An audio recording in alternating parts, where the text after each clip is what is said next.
Audio check for DM. Jesus, you don't gotta yell. Audio check for DM. Jerk. Oh, that's smooth. Yeah, there you go. I just saw sexy. All right. Can you hear the other players? Yep.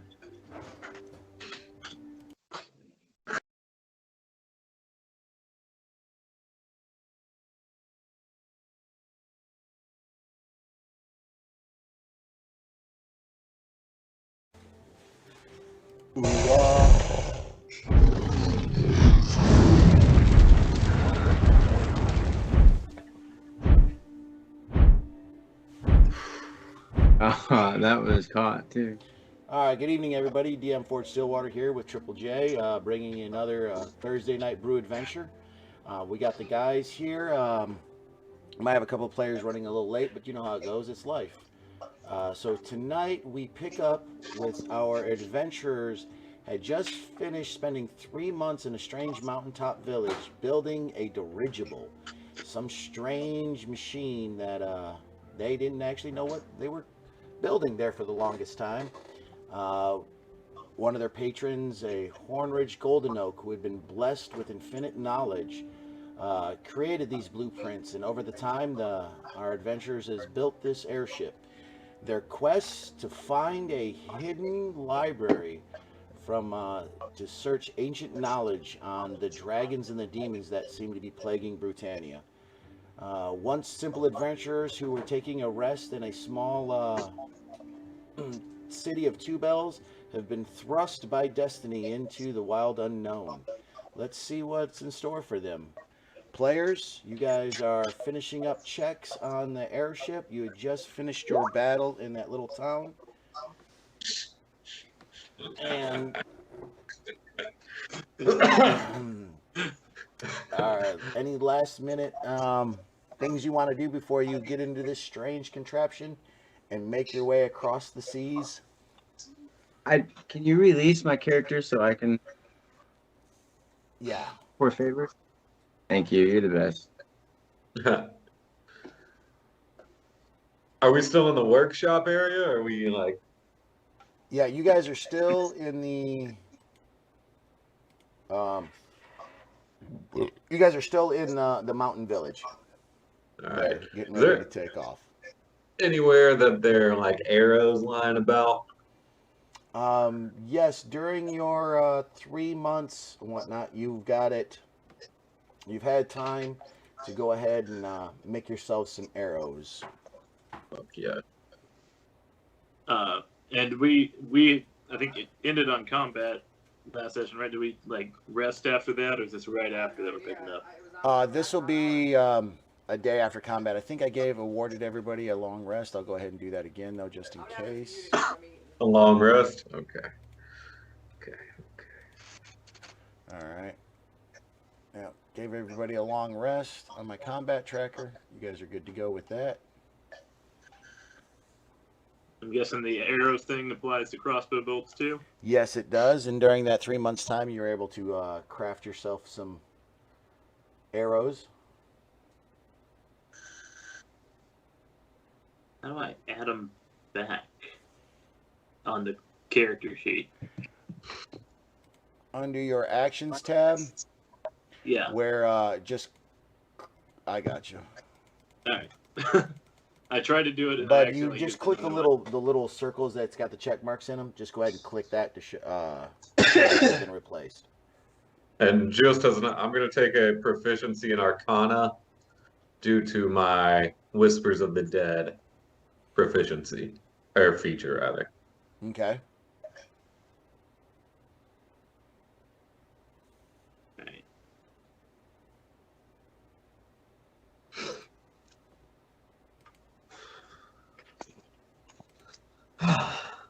I think I'm ready to fly this dirigible, boys. You're not the pilot.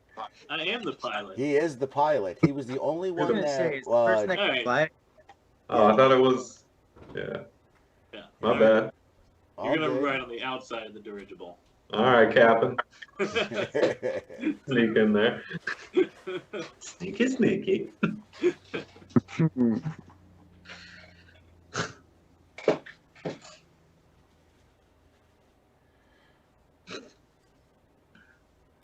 All right. So, any last minute other things that you want to do, say, prepare before you guys head off into the wild blue yonder? I'm gonna take some time to make a quick prayer to the Titan, just hoping that this thing that we made can actually get off the ground and stay in the air the whole time. I want to take a second to ask, what's his face? Metal Hands. What is the guy's name? You got Hornridge Golden Oak. Yeah, Old metal hands. Metal Hands. Yeah, want to see if he's got any thoughts on what specifically to look for as far as this library. He says all he knows is that he has to follow the stars that he sees in his dreams. Luckily, though, with the help of Alon, he has a general idea of which way you guys need to head. So far, his direction is south. Where you're going, you don't know, but from what you guys have learned over the time, is that you'll be heading somewhere to the continent of Karos. Where on that continent, that strange land, is a mystery to you all. Elric, who's normally very talkative and a part of the group, has actually fallen ill for the past month. A strange sickness has washed over him, and Arshun has been taking care of him. He doesn't know if he's going to be able to make the trip or not. Him and Arshun are quietly arguing off into the corner about whether or not if they should head down the mountain and link up with Silverhand and the Centurions, or travel with you guys. Elric wishes he could be more of help, considering that he thinks that you guys are heading to his home continent, but just the sickness keeps him more bedridden than not. Silverhands is who I was thinking of. I knew there was some metal hands going on. Well, since we know our general direction, are we ready to get in the balloon? I'm ready to go. Who's beside me? I'm ready to ride in this dirigible. Whoever wants to be. Who wants to be to the right of me? I will sit as close to you as I possibly can on the right-hand side. I nudge him and I say, looks like we had both the dirigible and our captain's full of hot air. I'm ready to ride. All right. You know, You guys- so organically. I would like to roll initiative. Point of damage for that. Go for it. After prayers have been said and last minute counts of supplies has been taken, and the checking of armor and weapons, each of you, mount this small ship frame. And to the right and to the left of it is all the hides that you guys have been collecting, turned into, like giant cucumber-shaped things. Sitting on top of them and wrapped around it is rigging and ropes that you guys have built and constructed. Crow's nests sit on top of these giant balloons to the right and left. Strange propeller systems have been built along with sails strapped to various spots on this ship. Each of you look at each other as you climb aboard like there is... The people of the land were not meant to soar the skies in such ways, as each of you look around as, how is this going to work? And then as you guys get aboard, Hornridge looks at each of you and then looks over at Greensleeves and he's like, all right, prepare for takeoff. Greensleeves, you know what he means about turning valves and getting things ready, checking rudders. Hornridge then heads downstairs, down into the belly of the ship. You guys hear strange machinery starting to go off as like a sputter, a put, kaboom, boom, boom, boom, boom, boom, boom, boom, and then a slight, just a rhythm as the machinery that is inside the ship starts to hum. Strange valves and lines that have run from what should have been cannon ports in the ship run to each side of these strange balloons on the side, and after a few moments they start to fill with air or filled with some type of substance. For you don't know, because in the belly of the ship is strange machines that Hornridge has constructed. And then after a few moments, the balloons on either side of the ship start to fill with air, slowly rising up and then coming together. Quickly, Greensleeves, now is the time for you guys to strap the balloons together to finish the rigging that's going to give the ship lift. You give out the commands. Alphonse, I need a strength check. Jake, I need a dex check. Riff, I need a dex check. As the three of you have been tasked with finishing the wire rigging that's going to hold the balloons God damn above.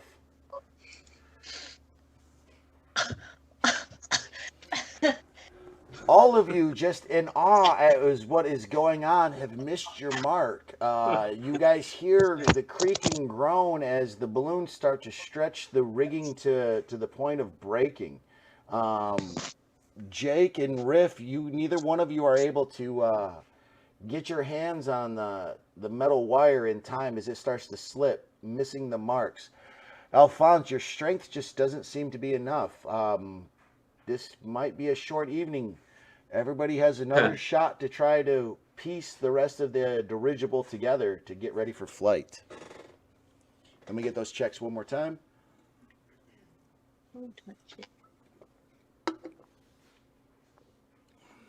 Whew.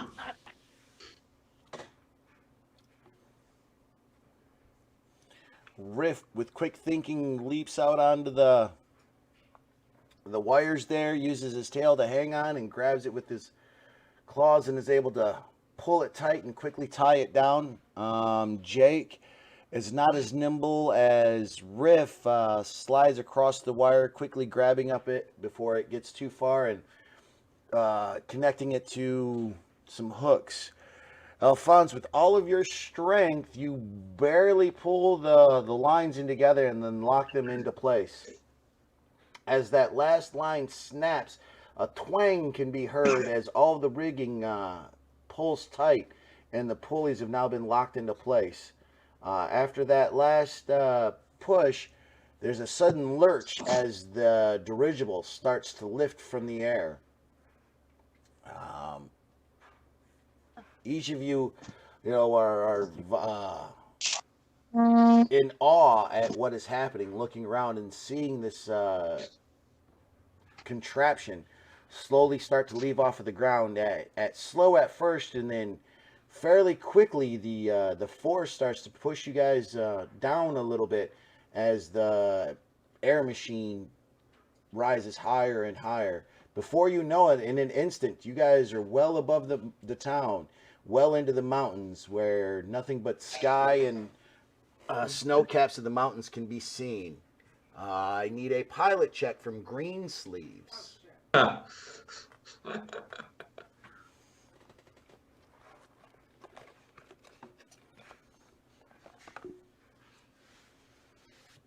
Oh, you're disconnected.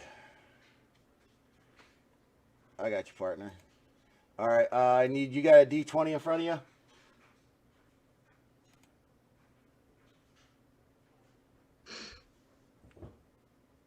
It's gonna be a +6. Greensleeves, I think you muted too. Going great, guys. It actually is because I rolled a 15.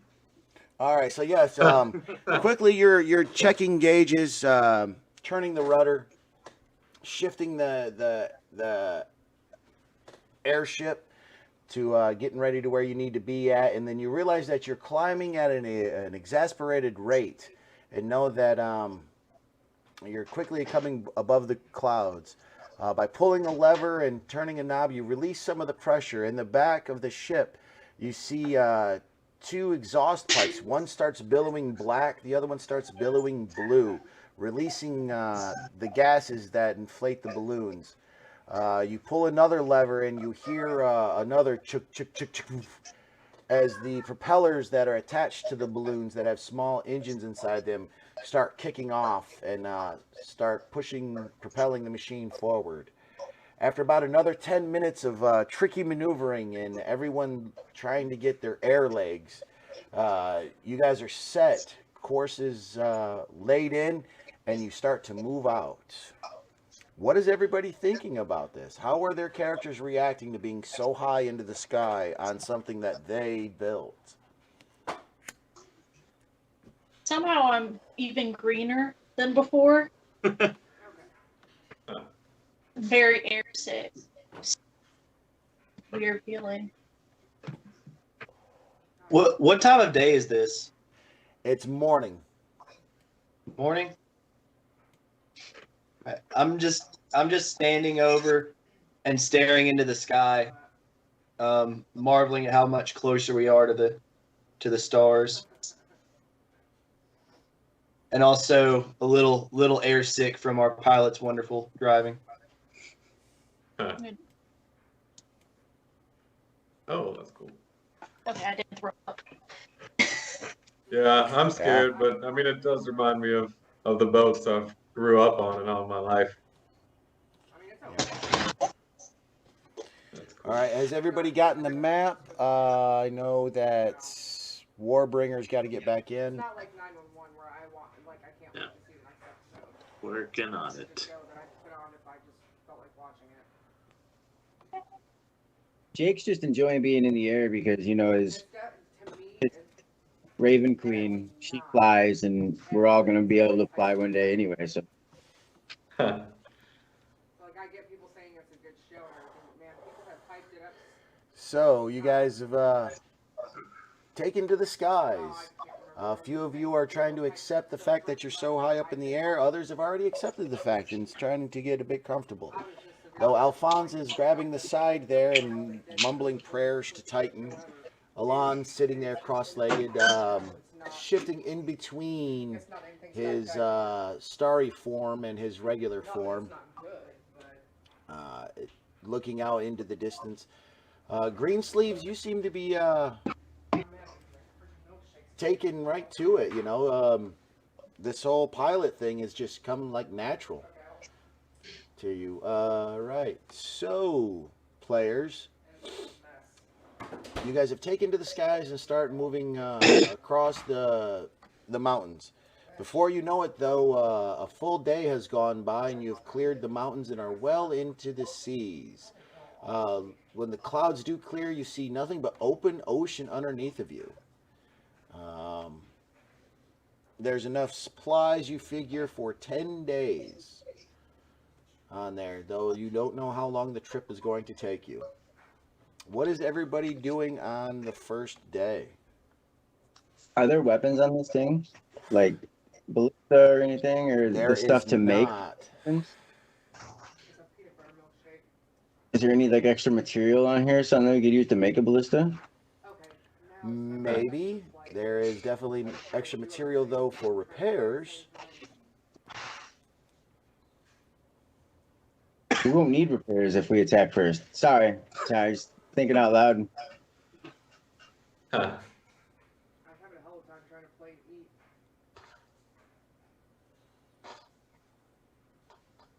You guys need to pick a captain.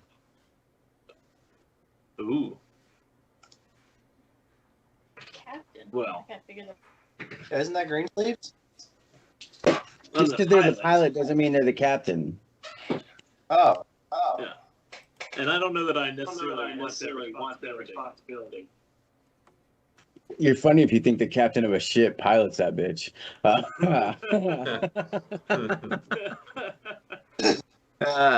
RHIP, boys. We know that.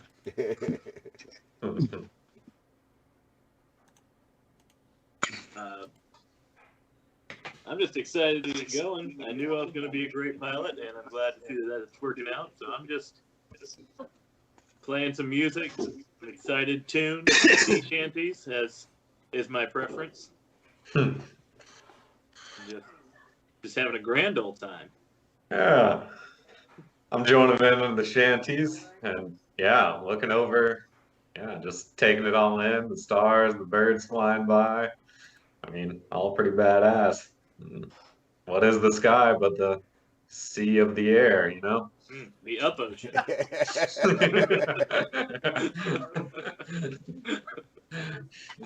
There's nothing better than being hot.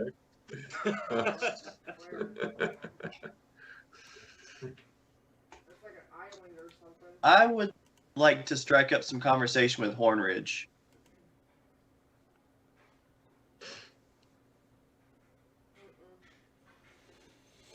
All right. Hornridge is down in the belly of the ship. He's got a little workshop down in there by where all the controls are at for the different for the machine that he has down there that is keeping the balloons afloat.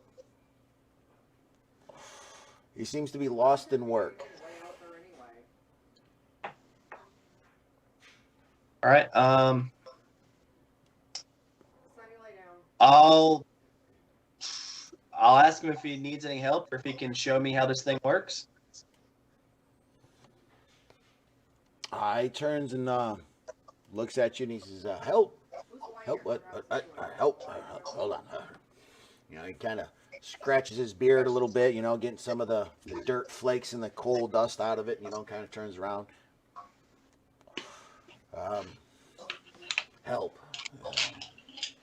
Well, I could really use some help. You see that gauge over there? And he points towards the engine that would be on the right-hand side, which looks a bit different from the engine on the left-hand side. He says, you see those crystals there? They're made of a strange material. They're kind of important. If you would, just go ahead and watch that crystal cage there and those gauges. If you see the crystals crack, let me know. And how good are you with fire? Yes, fire magic. Can you summon flames? I mean, I can light a torch on fire. That's about it, bud.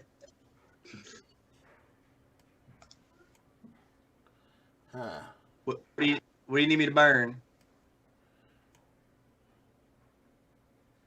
Well, the crystal, for it to produce the energy, it takes a lot of heat.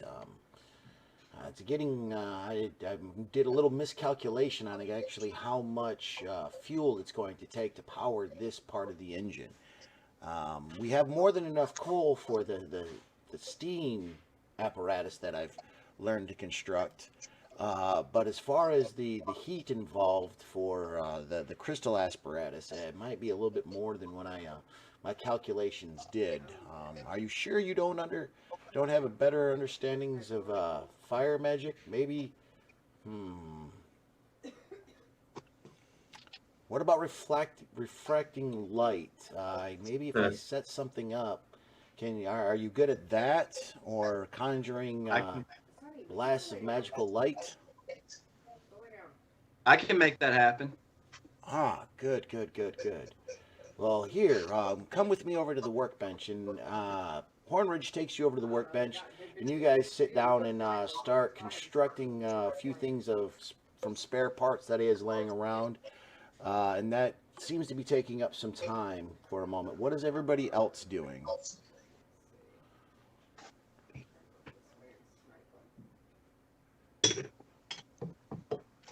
I'm just watching the cloud, picking out shapes that I recognize. Just trying not to think about being hundreds of feet in the air. Looking for dragons.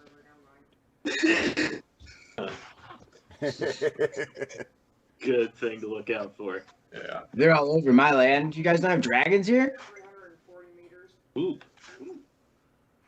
We do now. Bum, bum, bum.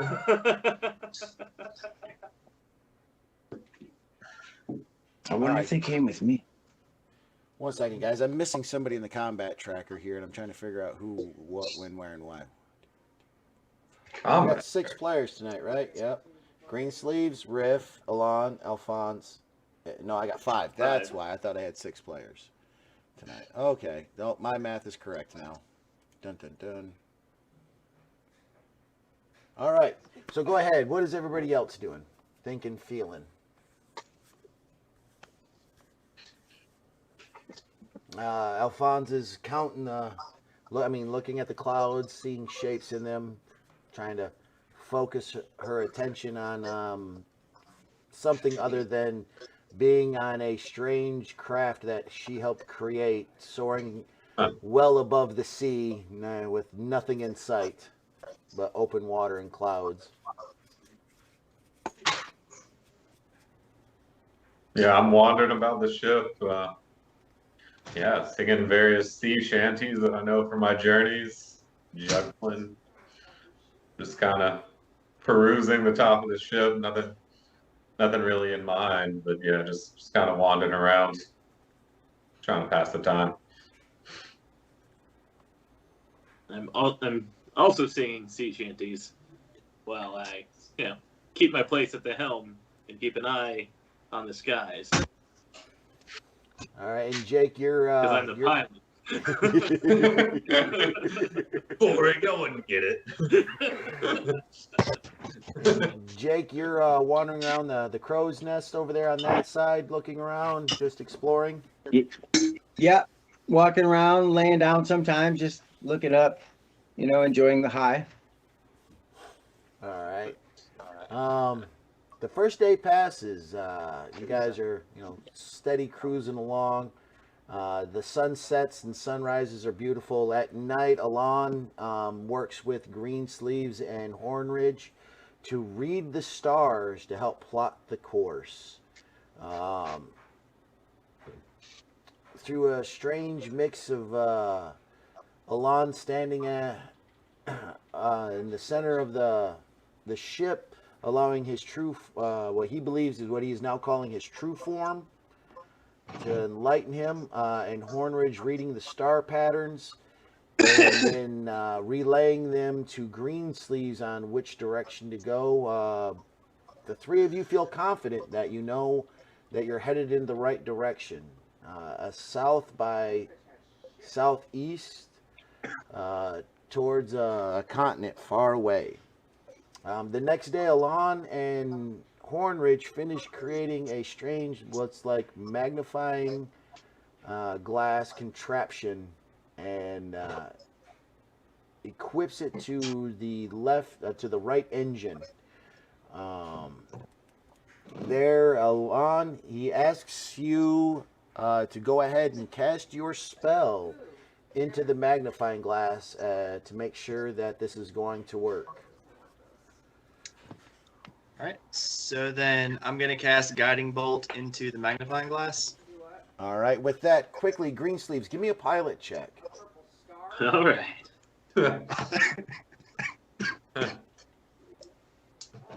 This is what I've been training for. Training, all right.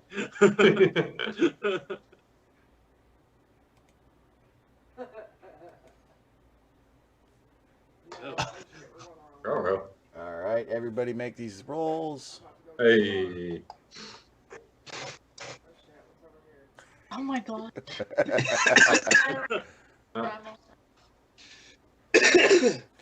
All right.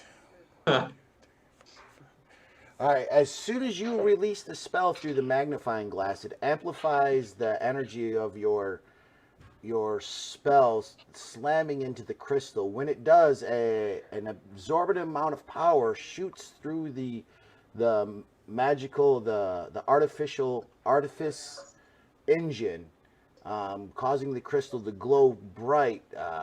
And then the right side of the ship just lurches as the pressure in the balloon expands and the propeller starts to kick in.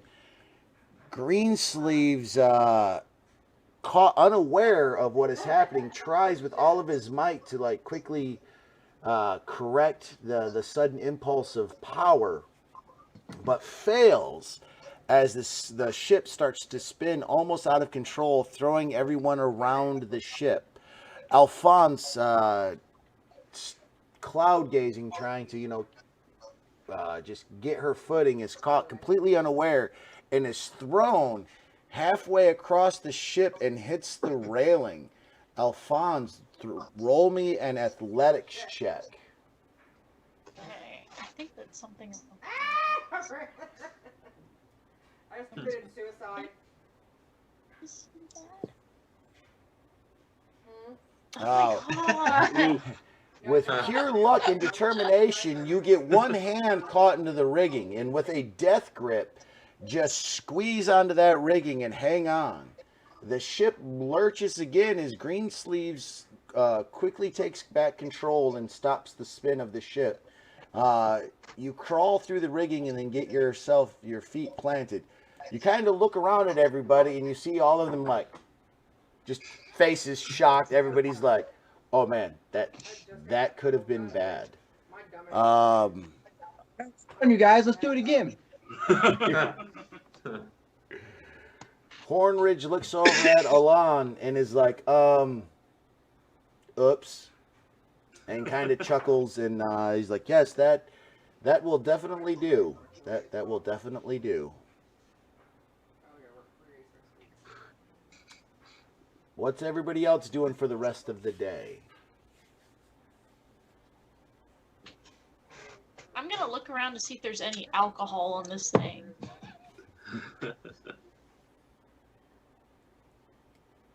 All right, so you're heading I'm gonna down look up. into the belly of the ship. You're muted.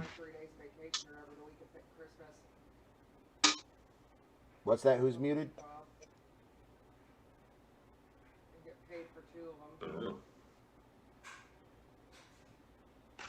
Did you hear me? Yeah, I can hear you. Yeah. Yeah. We muted on the stream or something? No, Oh, okay. I thought you said one of us was muted. I thought you were. 'Cause I saw your lips move, but I didn't hear words. Oh, okay. All right. No.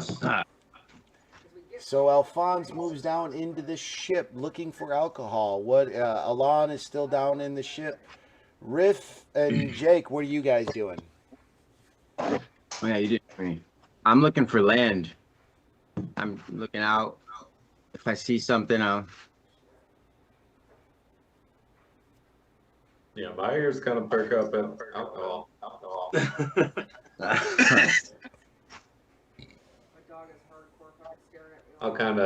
wander down. All right. So Riff, you go downstairs with Alphonse, hearing that she might be looking for some alcoholic beverages. Yeah. All right. Well, I'm just gonna keep lookout on top. Okay. All right. I'm gonna take my raven form.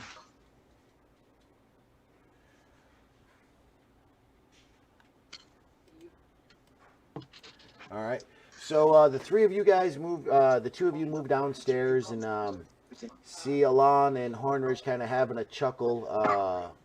There's new equipment. It's strapped to the engines and whatnot. Alphonse, you start going through some of the storage and whatnot, and you find a small cask with a golden oak leaf stamped onto the side of it, and then a symbol of HG on it. I take it. Just turn it over. All right, as the first bit of that mead hits your tongue, it is the most delicious mead you have ever had in your existence. Like, nothing that even the best brewers in your village have come close to, or anything you've ever had in your travels compares to how sweet, yet sweet but yet light tasting this ale is. Like, I mean, you are shocked on how delicious this ale is. What the hell was it? Was it Yingling beer? No. What the hell was it? All right. I think it was Yingling. After And like something After else. wiping like a Tootsie Roll. tear for my eye, I hand it over to Riff Raff. Riff, she It's hands this not- over to you like it is, you know, nothing more than a flagon. When she hands it to you, though, you realize this thing weighs all of, 50 pounds. And she hands it to you one-handed, and you're like, okay, it's a barrel by 3 foot by 3 foot, by 3 foot. And she just kind of hands it to you. She put it up one-handed like it was nothing. Give me a strength check.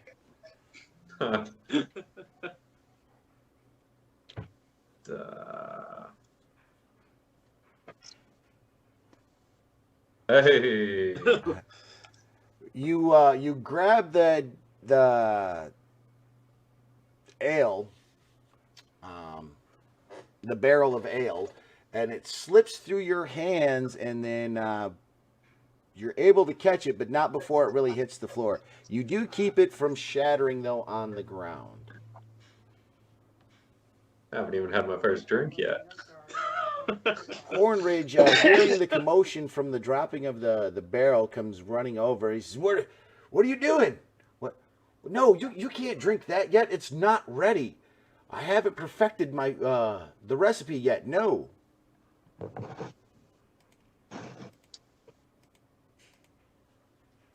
mean, it was pretty good as is. Stop. Yeah, I mean, it's already open. Is it going to hurt anything to drink? Or I don't know what the after effects are going to be. Well, it can't be any worse than almost falling to my death. But then he stops and looks at you and goes, "What? Did you say it was delicious? No, this can't be. This is." And he comes over to the deal, and he waves his hand once, then twice, and then 2 mugs appear, and he hands one to Riff real quick, and then he tips the barrel over. Surprisingly, though, he handles the barrel one-handed, like it weighs nothing. Though being for a dwarf, he always came across as maybe a little weak, but the strength that he is showing here is very surprising to you that are around him. And he pours himself a mug, and then he takes a drink, and he's like, "Which recipe is this?" Pours another one and slams it into Riff's hands, and he's like, "Quick, drink, tell me." Lie down. Lie down, dude. Lay down. Well, against my better sense, yeah, I'll take a drink. And to you, it is the best tasting ale you have ever had in your life.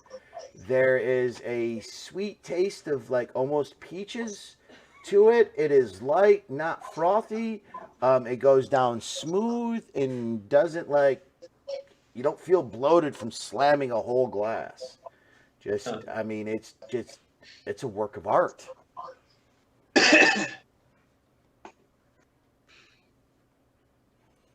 All right, and Jake, I need that roll, please.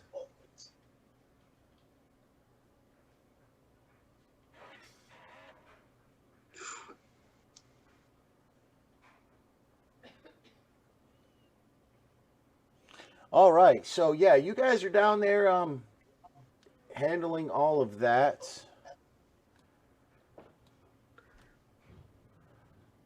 When, unfortunately, the guys that were left upstairs didn't notice.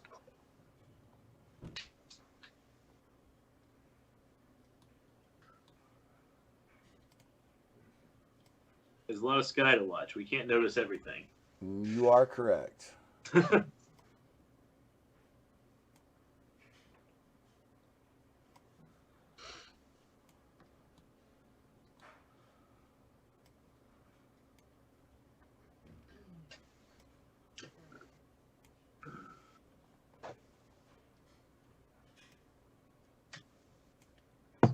All right, I need everybody to roll me a initiative with disadvantage.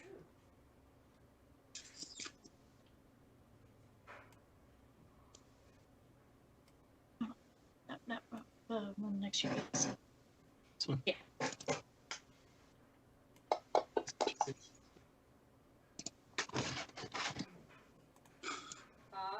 Bug. How do you roll the initiative? From your the main tab, right in the middle.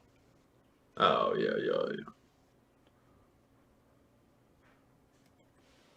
Nice. You're gonna be missed early this time.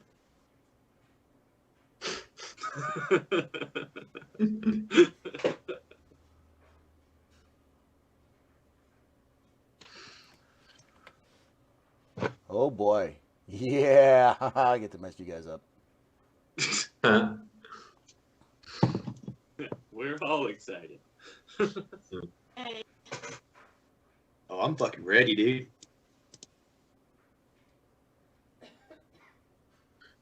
I'll get to see my queen. Let's do it. He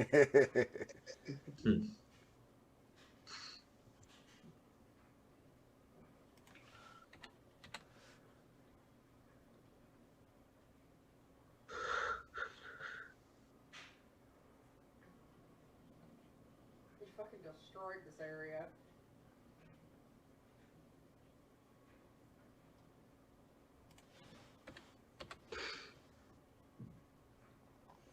All right, initiatives have been rolled. All right, while the three of you are downstairs testing this mead and talking with Hornridge, Jake and Greensleeves are up on the deck. Greensleeves is piloting, kind of like looking out, but he's, whistling along, looking at the different clouds. His bardic mind starts to wander as he's thinking of how glorious this tale will be.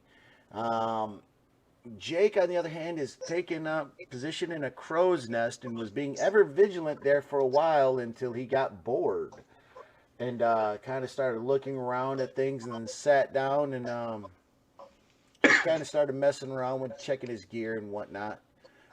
When too late,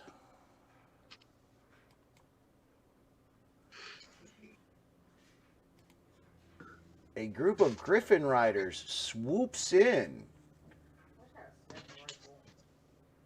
on you poor fools. Now, it's going to take everybody that's downstairs 15 foot of movement to get upstairs. All right. So in your first round, 15 foot of movement's what's to get you onto the main deck. All right.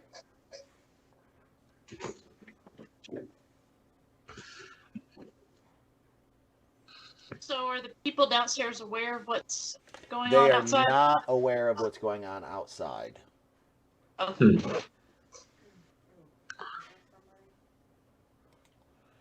I need to get these guys set up a little bit here. Alright, 80. Oh wait, no, that's a fucking raptor. Just keep on getting drunk. Mm-hmm. What's the worst that could happen? Loosen me up for my shots. Perfect form. At least we don't have to worry about a slingshot going through the balloons. Oh yeah. Gotta watch out for the balloon, man. There are sails apparently too. Watch out for those. Seals? Sails. Maybe seals. I don't know. You're the pilot. He didn't say the Griffin riders were human. I mean, I believe I can fly. Hey. Oh,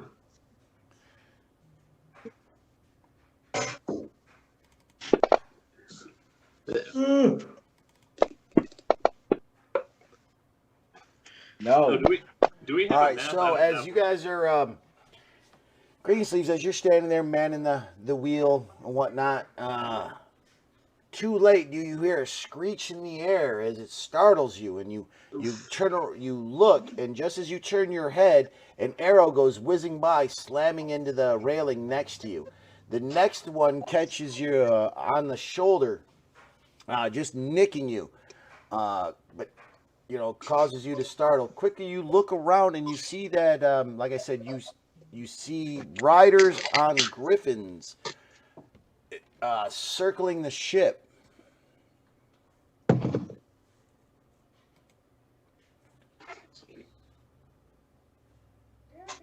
He might have been nicked, but he's mostly all right, right?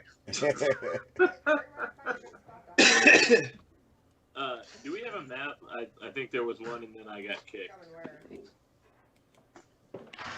I just shared it again. If you guys don't have it, let me know. All right. Here's a map. Yeah.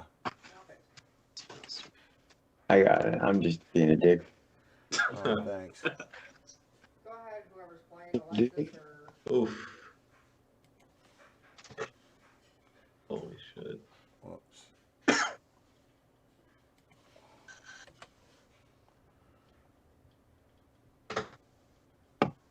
Oh shit, he's behind me.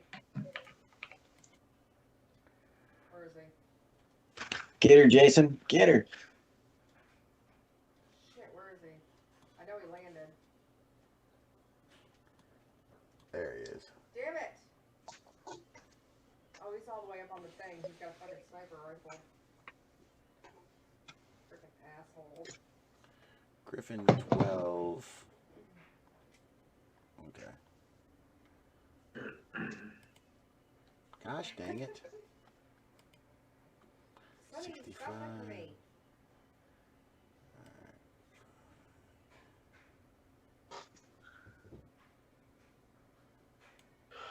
Alright.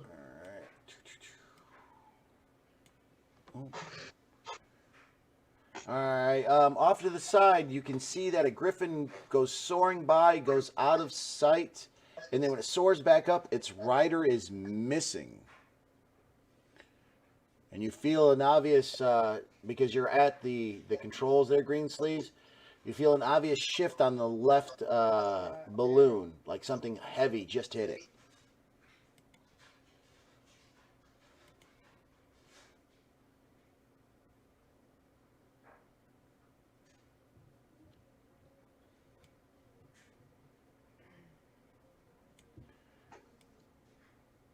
Again, you feel a shift on the left balloon as something heavy has jumped upon it.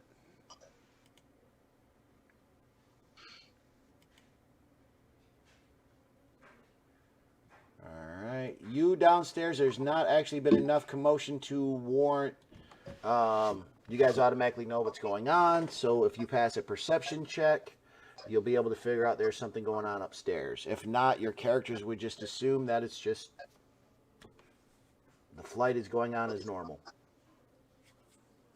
Riff, you're up.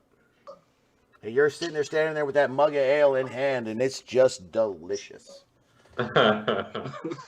Well, so I don't know shit about anything right now. Nope, the three of you downstairs, like I said, there's not been enough commotion. Nobody's actually had an opportunity to yell out that, you're being boarded, so you guys are unaware of what's happening above deck. Well, I would like to talk to the gentleman who made this brew, congratulate him on a job well done, ask him about it, and see if I can have some more. Hornridge looks at you with a quizzical look on his face. He's like, no, there's still a taste of the bitter. And he slams another one back and pours you one and pours Alphonse one and hands you guys, and then, pours himself another one and continues the conversation. If you would, go ahead and roll me a perception check. Here we go. Jesus Christ. Dude, that brew is on point, buddy. Like this is a great breakfast. You didn't even eat. Like the second beer's hitting that belly, and you're like, whew, all right. All right, go ahead and pass your turn. Alon, same thing. You're down in the belly of the beast. You're unaware of what is going on up there. There's a fresh brew has been put into your hand. What do you do? So the last thing I did was almost wreck the ship, right? Yes. All right, so I'm still kind of shaken up about that. And give me a second. I'm still really fucking shaken up about it, so I'd be like, yo, Hornridge, pass me one of those. And he gladly hands you a flagon of ale, looking at it quizzically, smelling it, and he's like, no, it's not done yet. It is not done yet. Buddy, I don't care what it is. If it quits me shaking, get it drinking. With that, you take a swig. Go ahead and roll me a perception check. I need something that makes me stop being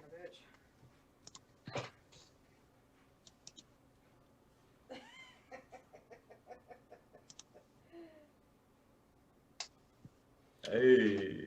As you slam that beer back and kind of like, no, man, that was good. You hear Greensleeves shout and then feel the ship tilt a little to the left.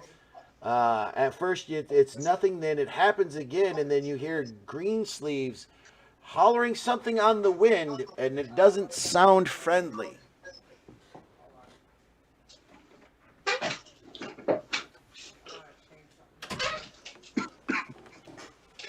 So I'm gonna be like, what was that? And then I'm gonna go investigate why Greensleeves is screaming. All right, 15 foot of your movement is taken up. You have a move. Well, just say because of the first part of the encounter, you have a 15 foot of a move action. Then you can take another move action. So I can take another move action. Yep. Do I see anything that's going on when I come out? So you come out, and one more perception check. Just don't roll a 1, pretty much. Mother. Yes, as soon as you come out of the hatch there and you start moving, I'll even give you an extra 5 feet of space for that perception check. As you come out of the hatch and start making your way up, you see 2 griffins fly in front of the airship, and then you look over to the left dirigible and you see 2 individuals. You can't make out race, sex, or anything else except for that they are definitely armed, and they're brandishing weapons and are on the crow's nest on the left side of the airship.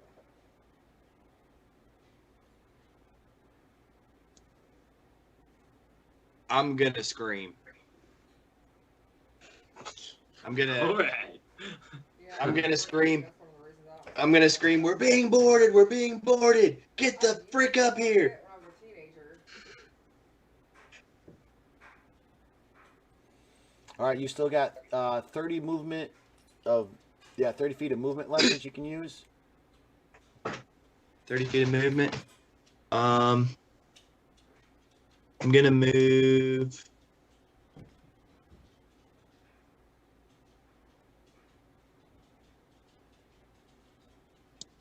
I'm gonna move back here. Yeah, I don't like those ones either. That's why I think I don't. All right. Whatever, because it always makes me tired. Go ahead and pass your turn. That's why I drink.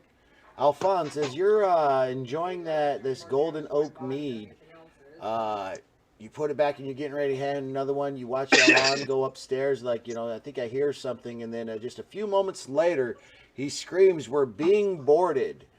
And it takes your mind a second, like, we're in the air. What is he talking about? I heard there was.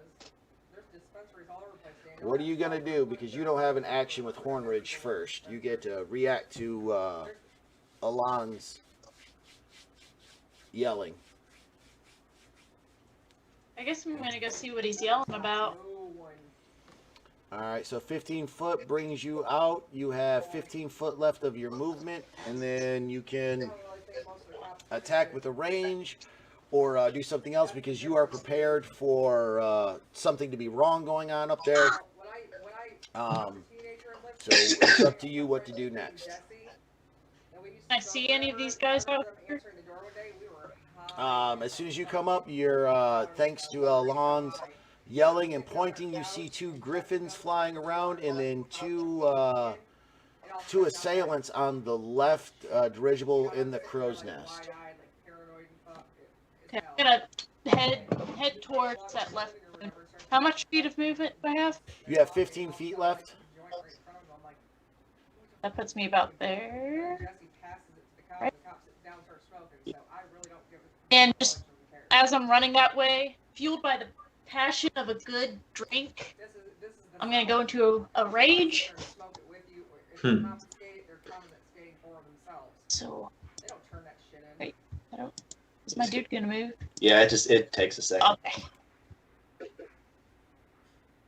All right, give me an athletics check because you, as you Wait, come out of yeah. there, you reach up and grab that railing that's right there in front of you.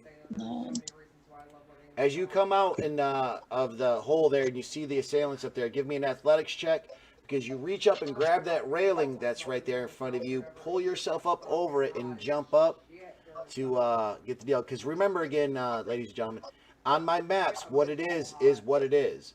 So those railings are real, those steps are real. There's obstacles that your characters have to maneuver around and things of the such. So just keep that in mind when you're making your movements. Yeah, you're good to go. Oh, that's right. Because of rage. Do I still have an action? Your movement action was getting out up to there. Yes, you have an action left. Your bonus action was used to rage, so you have one action left. I didn't spill my drink. How I didn't spill it, I have no idea because he was like, I am freaking, what are those damn going to throw a javelin at one of these dudes. Because I'm just a little hazy. I hear yelling about danger, so I'm just gonna go for it without thinking. We were bouncing around everywhere. Did I do it right? Sure did. Oh! Hey. Yeah, you did it right. Yeah, you definitely did it right. Yep. You understood the assignment. Too bad they weren't on the Griffin still. Whoa, whoa, whoa. Whoa, what did whoa. we? What did I Just do? Ignore whatever that. That's I forgot I have to do the Divine Fury stuff. Okay. Okay, Radiant. Then. Oh. You had no idea you were Yeah. So you come. If you want to describe to me what just happened right here, tell the class what just happened here. So I'm running up the stairs, right? I look around, see the two weirdos who seem to be enemies. I chug the last bit of my drink and just throw. With exceptional strength and accuracy, the assailant, brandishing a long sword in one hand and a short sword in the other, takes a step forward, sees you running up, chuckles and starts moving forward. Then, as a javelin, thrown as like a strike of lightning, rips from your hand, slamming through his chest, ripping through his armor, and pummeling him over the side of the balloon. All you guys can hear is screams as he falls and falls and falls and falls. Yeah, he's dead. There's any Balls. Sounds like a night at your house. Dude, I didn't go to. I think I'm gonna go this weekend to Walmart and get some like crap. fucking barbarians, dude. Drow Elf 2. Well, not those kinds of things. Yeah, she said that she was selling them at work for, I forget how much she said, like $15 or something. Oh. Alright. You get a swing on the Griffin there, Jake, but at the same time, another assailant jumps from the Griffin's back and lands on the catwalk next to you as the Griffin flies by.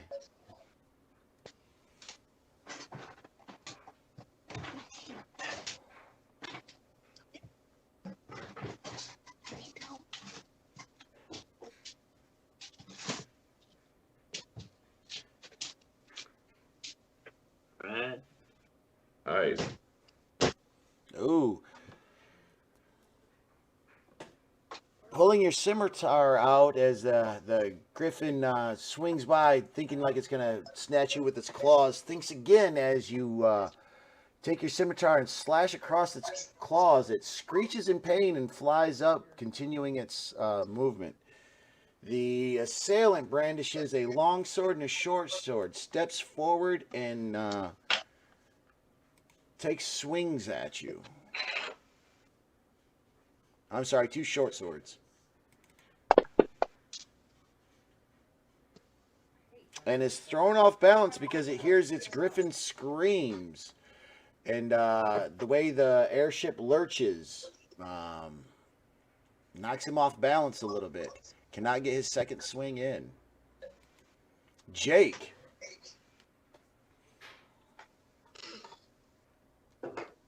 You're muted, Killer. And that's my fault? How? No. It's not fuck you. It's like, fuck you. Like, no, all right. So he comes in to swing on me. I kind of take advantage of the shit moving and all that good nastiness. And I'm going to use my arms of Hadar. And these arms come shooting out around me, and they're going to grab him up and suck his life force out.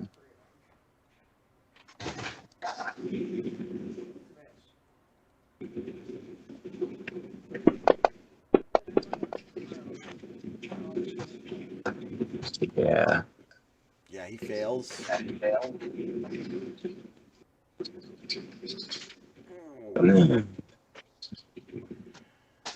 So these black magical tentacles, no. I'm going to say they look like crow's claws come from the shadows of your cloak, streaking out and slam into the assailant, wrapping him in the magics. In my lustuous sorry. I'm sucking his life force out with my tentacles. As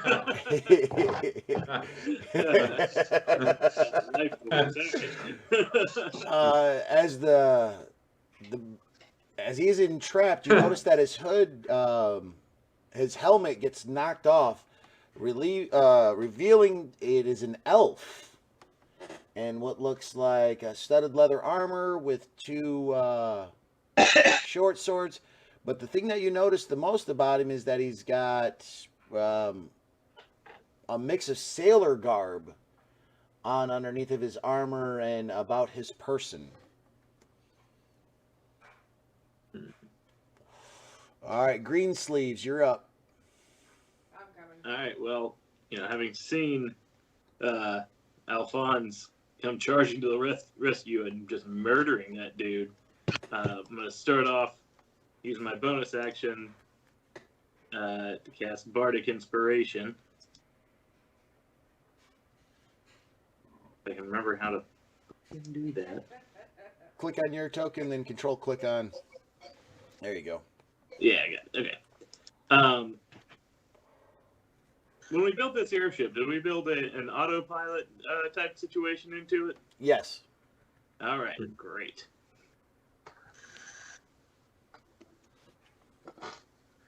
I'm gonna. I got hit by an arrow from this dude, right? Correct. All right, so I'm gonna move It's gotta be. I think it's Elijah. a little bit out of the way Where are they? from the wheel, and I'm gonna cast Warding Wind. Try and keep any more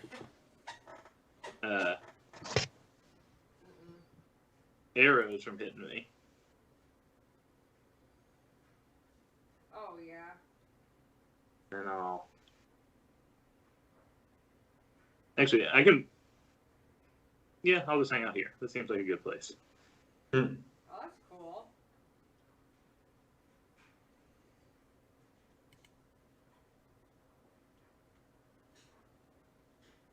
That's kind of cool. Why is my freaking thing frozen? All right. a Griffin swoops in and lands on the balloon, causing the whole ship to shake. The autopilot, roll your pilot with a disadvantage. Oof. Ruh-roh. Should have asked more questions about that. Just one more, really.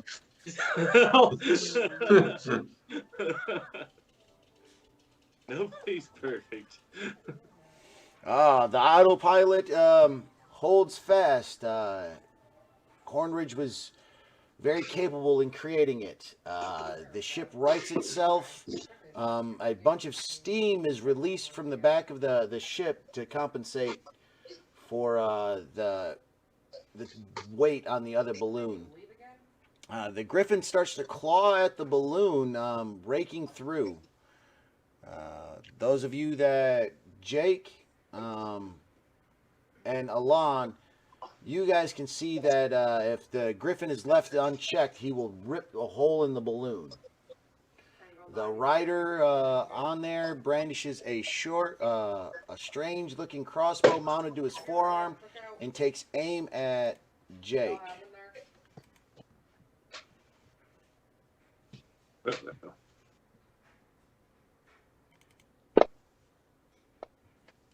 And misses as the wind shifts in the violent shaking of the ship correcting itself. Oh. All right.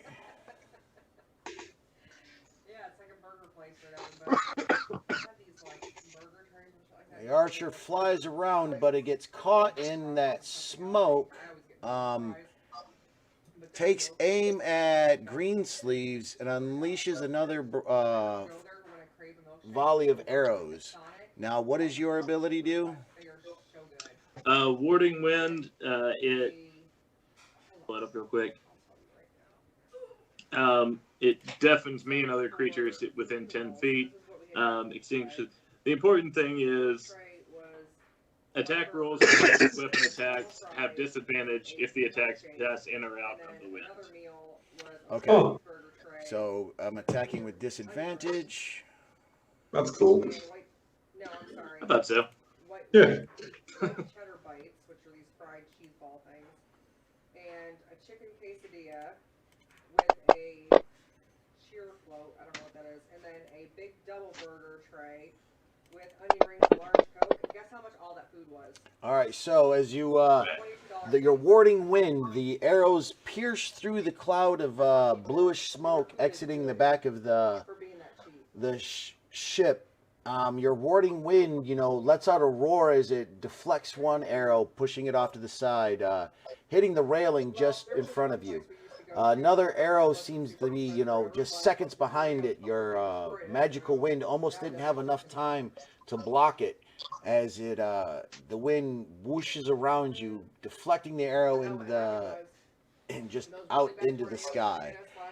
You peer through the smoke and realize that the Griffin rider out there is definitely more trouble than what you think, for she is standing upon her saddle in mid-flight, with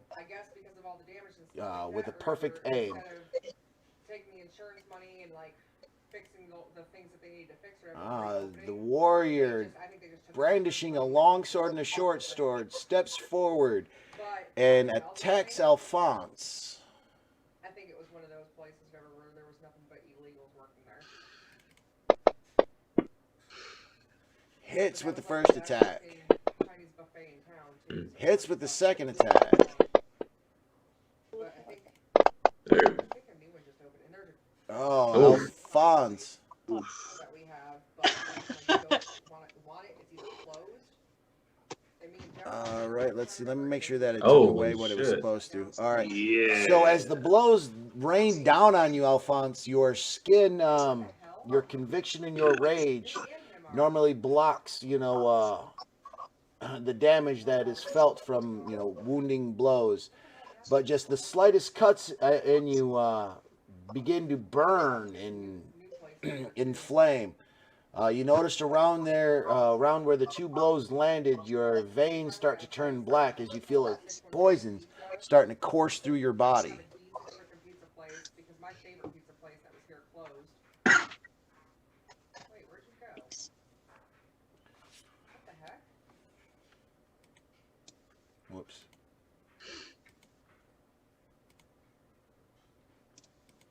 weird. All right, Griffin 12 swoops by and then scrapes at the balloon on the other side. Again, you guys realize that if these Griffins aren't driven off here soon, they will definitely pop one of the balloons. Griffin 14 riderless just kind of circles around the ship.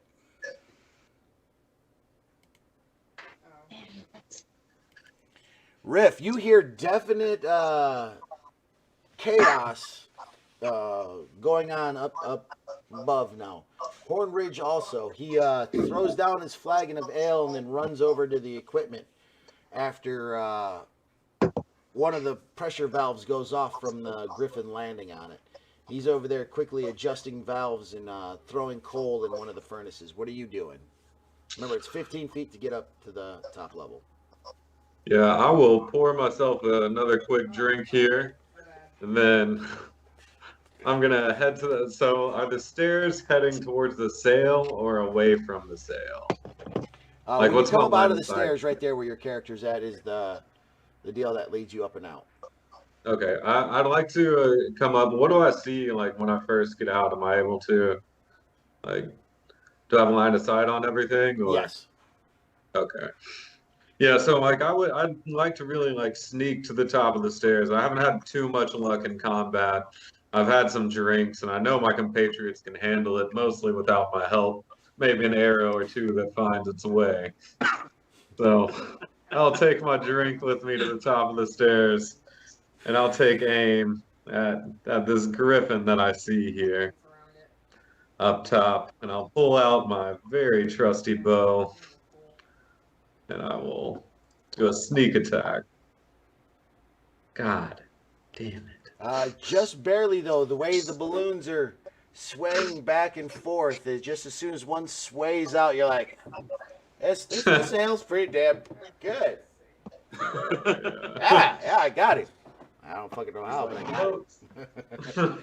But he's unaware of your attack, so even if you'd have missed, you got to do a reroll because you'd have had advantage. Go ahead and do your sneak attack on him.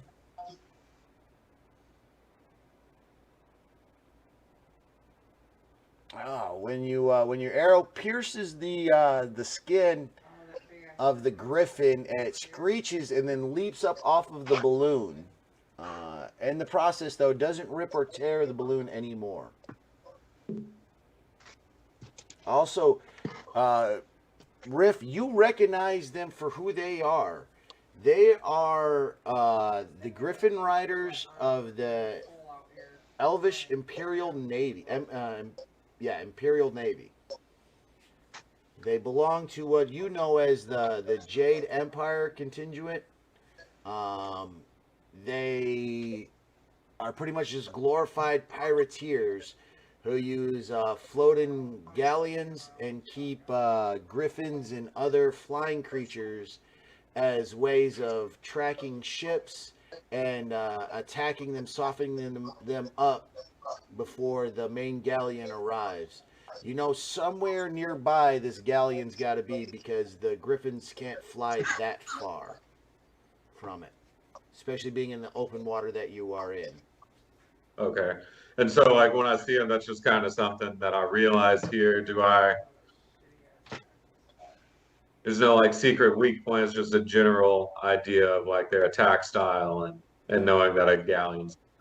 Yep. And knowing that if you can get far enough away from wherever their galleon is at, that they will have to turn back because they will have nowhere to land. So you do know that somewhere in the vicinity is a galleon. Roll a history check.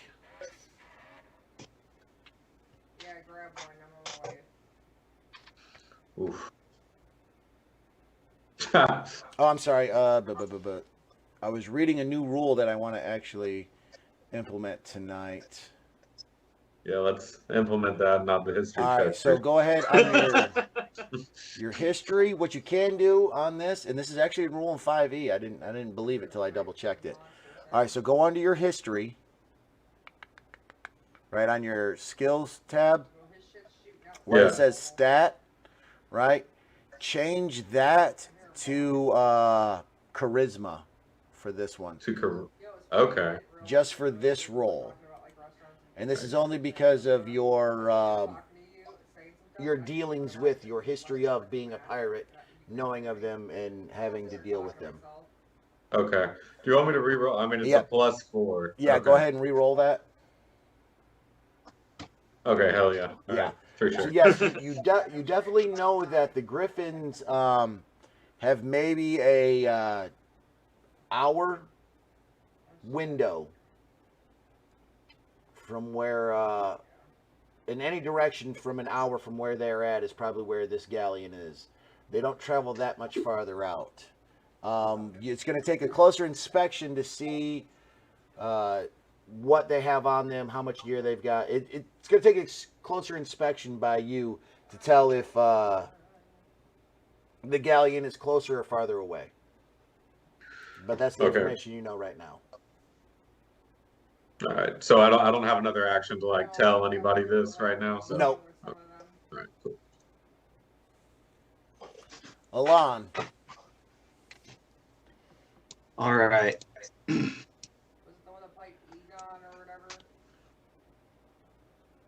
So, seeing my old traveling companion get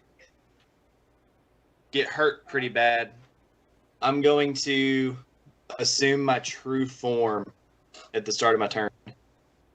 All right. So, effect starry form chalice. Boom. And then I'm going to put. Wait, let me just get some clear. Sorry, I'm still trying to learn how healing spirit works. It's all good. So.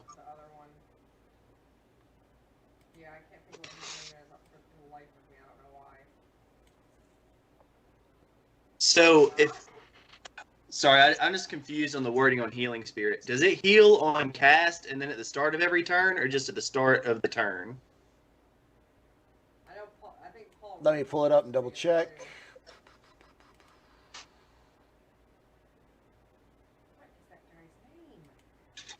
Casting healing spirit, right? Yes.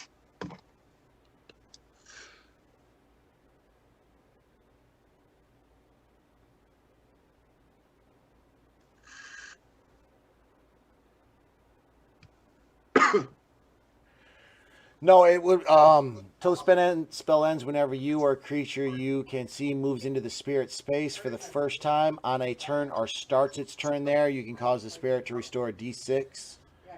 All right, so yeah, no, you would cast it now, and then at the beginning of her turn, she would get healed. Okay. If you drop it up. Who's next? Yeah, and she is next. What'd she say? So then, well, I'm not trying to metagame. I'm just trying to. I'm healing. I'm just trying to figure out which one I want to do. Ask Alexa to say knife in Portuguese. Yeah, I'll do that. I'll place a healing spirit beside her.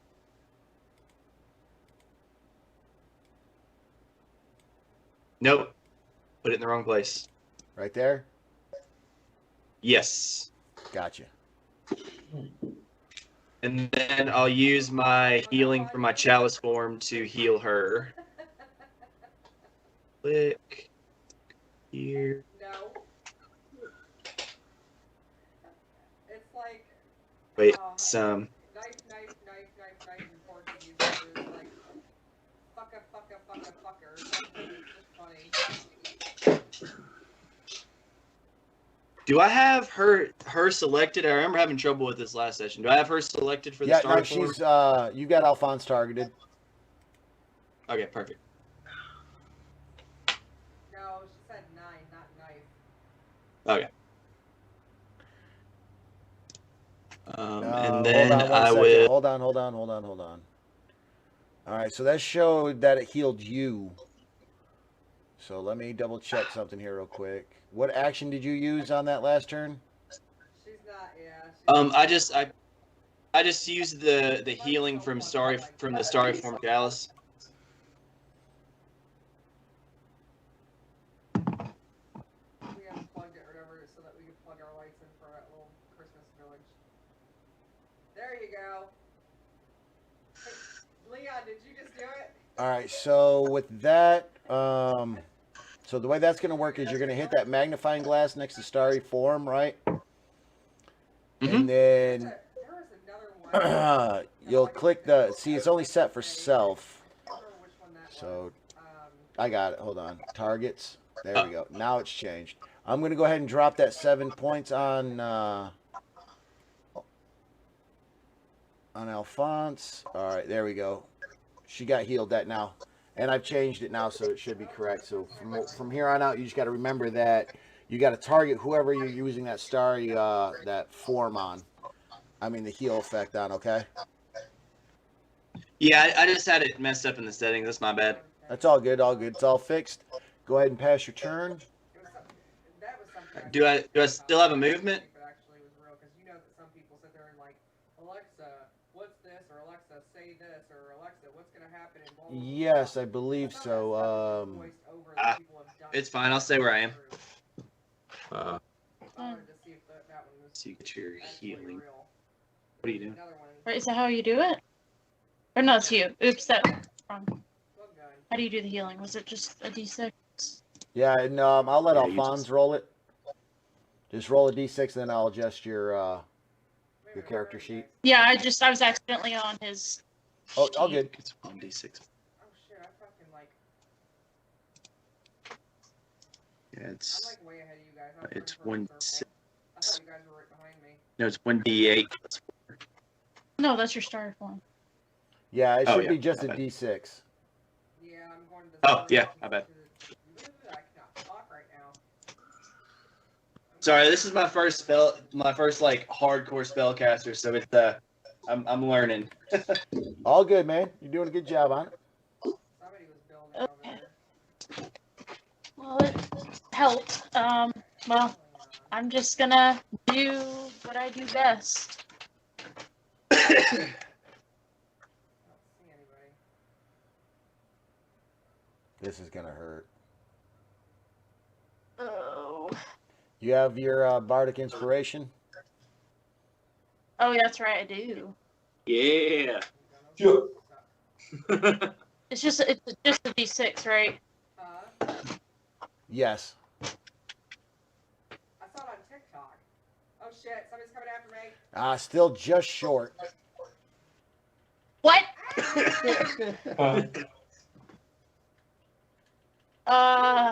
Okay. Okay. Is eating or drinking something an action or a bonus? It's an action. If you wanted to slam a Oh, potion, crap. it would be a take the place of your movement action. Alright, I'm coming. Where are you? Sure. I still have that random potion we got from forever ago. Where are you guys? Where are you guys? Oh wait. Do you remember what that was? The area of the storm? Like what I rolled? Oh, you guys are about to be in the storm. No, your potion. What is this? Shit. Okay, there you go. It's heal. It's You guys are taking it out? taken care of now.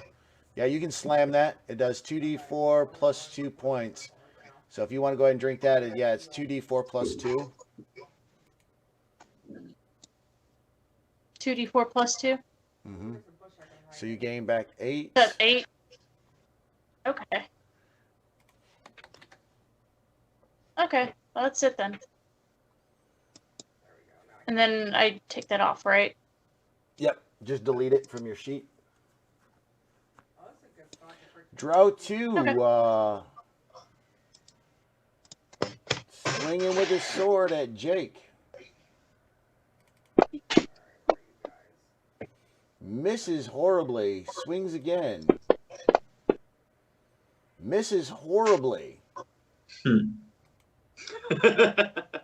It's Griffin spins around and it looks like it's setting up for a nice dive bomb attack. Jake.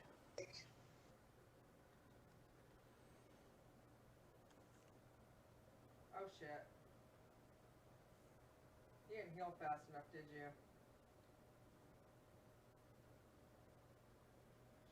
Shit. How far are You're muted. I'm talking to myself. Like running along the border of the freaking storm. You're not muted. All right, so I'm gonna swing on Mr. Drow in front of me.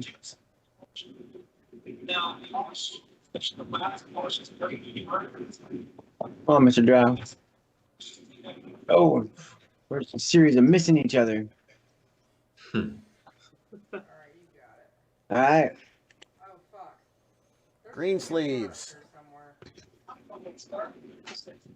All right. So having been hit narrow once and narrowly missed twice, I never really would have thought those would. guys, that this archer over here is Oh, wait, here's a car. How much gas does it have? something of 9.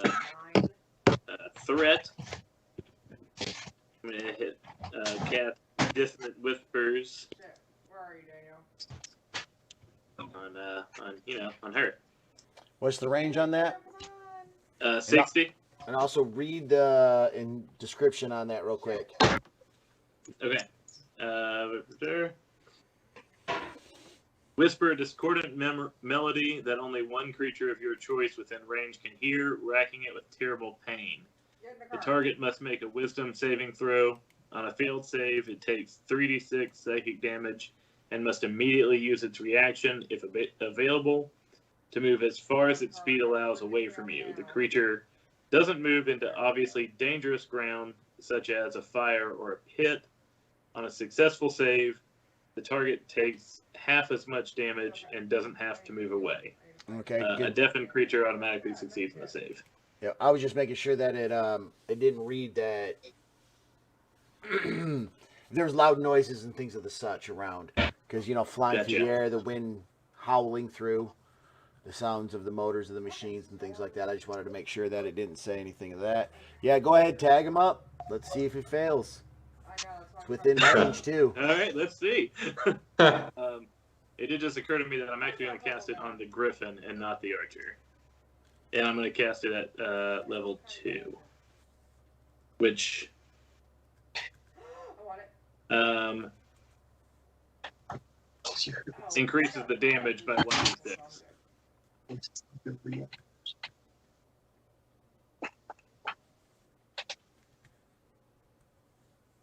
Oh shit, I didn't grab the purple gun like a Does that work? Why didn't I cast? There we go. Yeep. That'll work.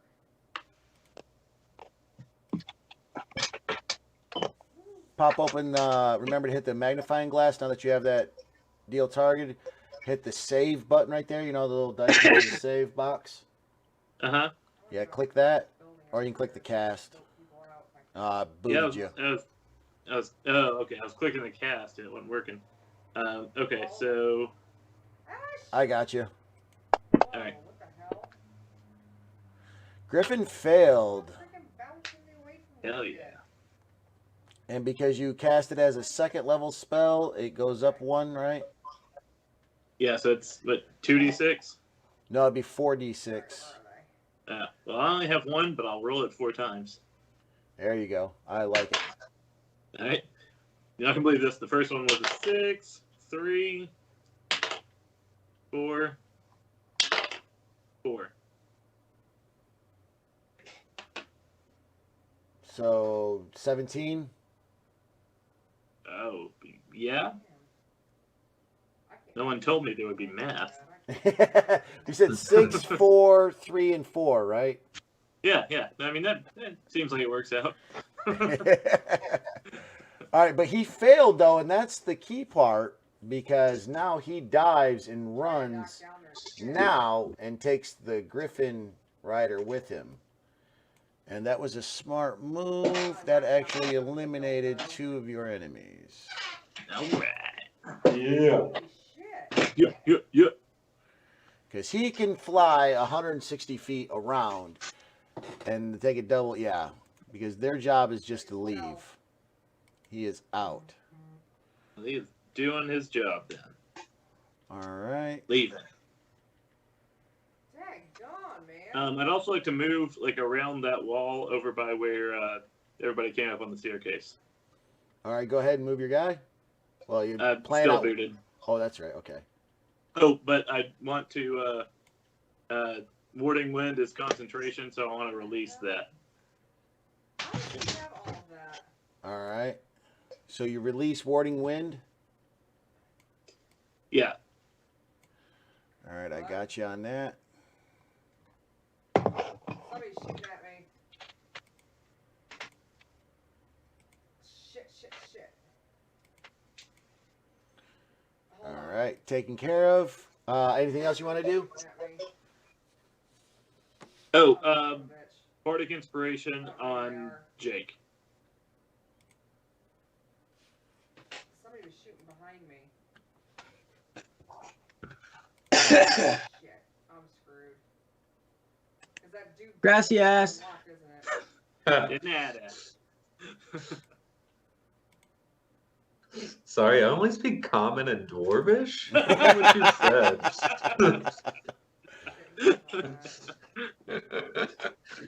They didn't Alright. build the wall in my land. Everybody knows the language. All right, so Drow 8's Griffin starts tearing through the balloon. It's shredding. There is blue gases are starting to I've never seen somebody build like that. How did they have come that out of the material? balloon. The whole ship shifts.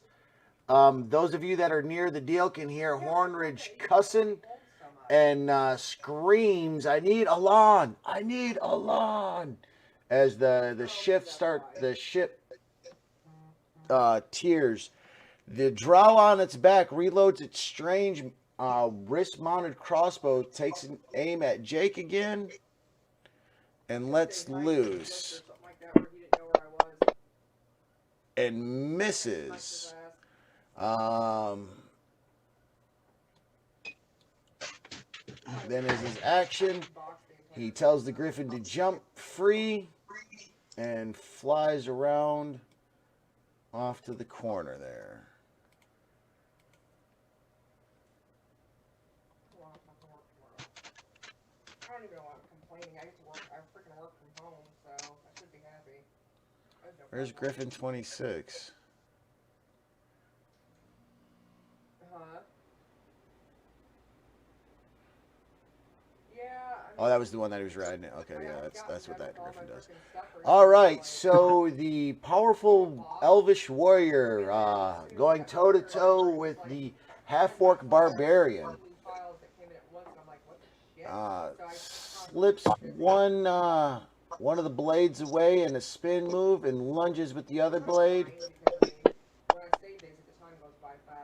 And it hits Alphonse. With the holidays coming up or whatever, Ooh. people are either rushing to get their applications in Ew. or I don't think it's doing it depending right. on how many people apply around the holidays.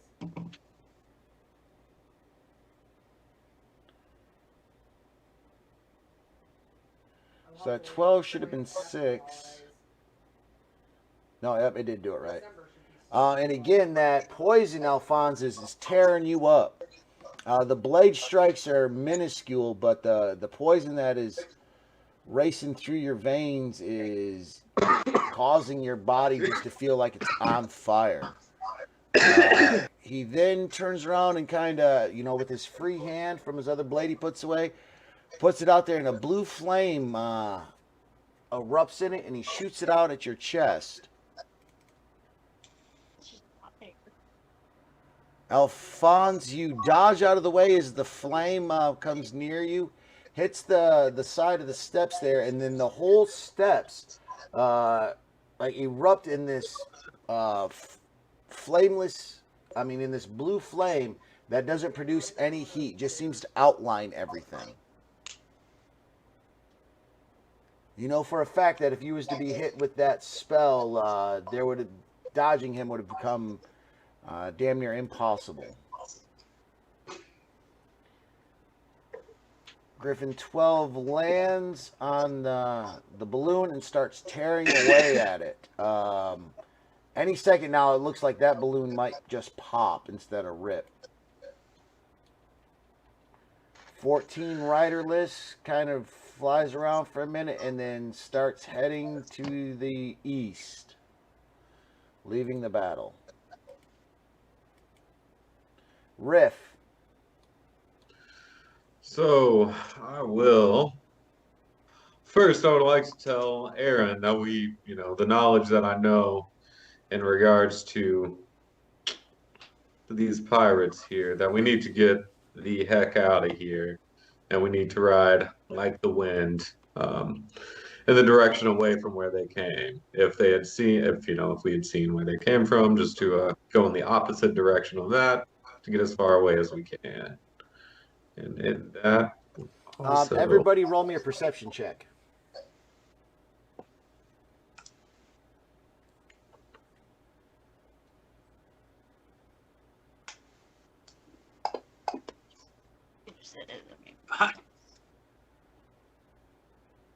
Not receiving shit. For once, Alon, I can Jake, actually and Alphonse have noticed the griffins that have been driven away are flying east.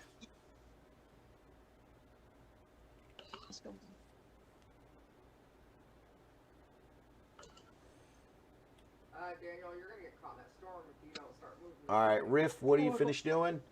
You've given warning. Those of you that have taken notice that the griffins were driven away, and the ones that have been driven away were headed east.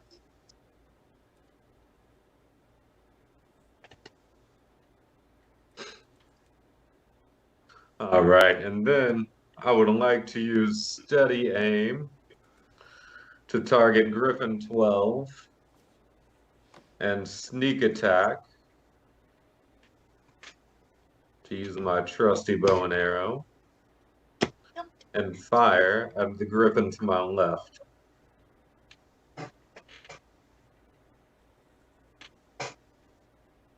Hey, Hey! there we You're go. better in the air. I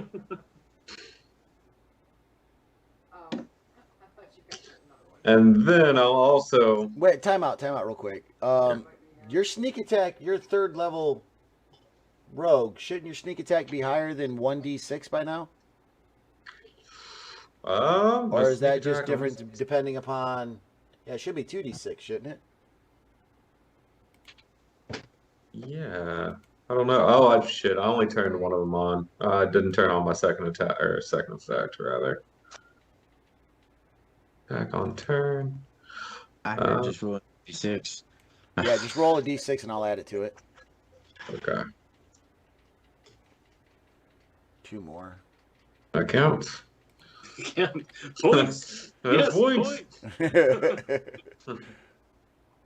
And then I'll use my whales from the grave to target the mysterious elf who's been attacking Alphonse. And so on that, I roll 2d6, stack the damage. So just do I have a modifier on that, or do I just roll? Double checking whispers from the dead, or is it whispers from the grave? I think it's whales from the grave. The whales in the sky. Yeah, topical. All pirates know. Whales. No, this one would be just 1d6. It's half of your sneak attack damage. Oh, okay.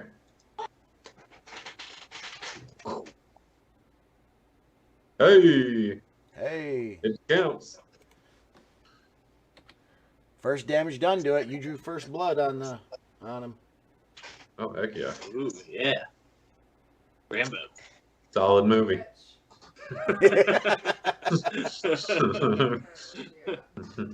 And then, yeah, I will dip back down to my hiding spot and enjoy my beer on the steps.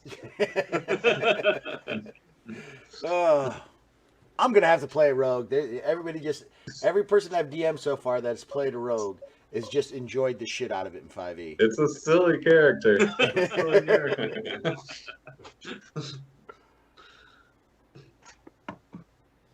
Especially if you go the assassin route. Oof. Your first shot, you murder whatever you shoot. Yeah. It's like That's what I want to multi-class into a bard, but we'll see. We'll see. I feel like Halfling Rogue would be like maximum silliness. If you It's this little guy multi-class that into a pops bard, up I like, will have I have. everybody will be inspired all the time. Yeah. Just But- nonstop inspiration. That's why I was a riffraff too. Yeah. Well, yeah. I just want to rap at everybody and kill. All right, Alon, what are you doing, partner? You hear Hornridge bellowing your name from the depths of the ship. The balloon that you're next to has got tears in it. Blue smoke is pouring out of it. There's battle all around. What are you doing? So the first thing is my healing spirit heals can heal Alphonse one more time before fading away. No, it's your spellcasting modifier. Your healing spirit can cast. It's got. After it heals her this time, it'll have 2 charges left. Yeah, it can heal 4 times. Ah. So at the beginning of her then- turn, she'll get healed again for another D6. So. Okay, got you. All right, so then I'm going to assess the situation and book it down to Hornridge. All right, that's going to take your whole turn to get down there to him. Just as you get down there to him, he looks over at you and goes, "You know what you just did a minute ago? I'm going to need you to do it Yes. again." And you see him carving runes in some wood and placing it around the magnifying glass. All right, go ahead and pass your turn. There's 2 people. Oh shit, there's 3 people. Okay. Ah, What do you- shit! I'm dead. So it's my 3 for healing. I was shooting at 2 people, and then somebody came up from the side or whatever and started shooting at me. And I'm gonna try to attack the dude again. Shoot. That's right. No, I'm not on. What's going on? You already did. No, I'm not. Oh, I've still got you targeted. That's why it's fucked up. Oh, I see. Oh, Go for it. okay, Sorry. okay. Gotcha. They're up there by the trees. They're up there by the trees.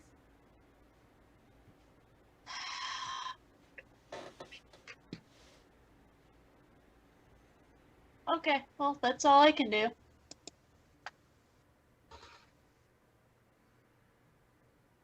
You guys got this, right? I think I owe a few attacks to y'all. So I'm almost dead. Did you went downstairs? Elf Drow 2 swinging on Jake. Connects, finally. Ooh, lands a vicious blow to Jake. Steps back with his other hand, targets Jake with a ball of fire. Jake, though, reeling from that hit, just stumbles just from the pain as the small fire flame shoots overhead and dissipates into the sky harmlessly. And as soon as he hits me, I'm gonna hit him back with Hellish Rebuke. I was waiting for that. I was muted when I was shooting it out, but hold on. Let me shoot him with the dex. Come on. Let me. Oof. You still take half damage.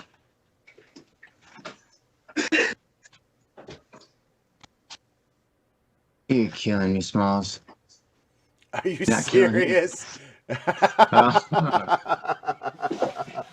You literally needed to roll anything One. but that. 2 10s and I rolled a motherfucking 1. Suck my. Nah. There he is. Oh shit. All right, Griffin 18 does a flyby, but hits the balloon, tearing it even more. Now the ship is definitely leaching. Everyone, roll me a Dex save.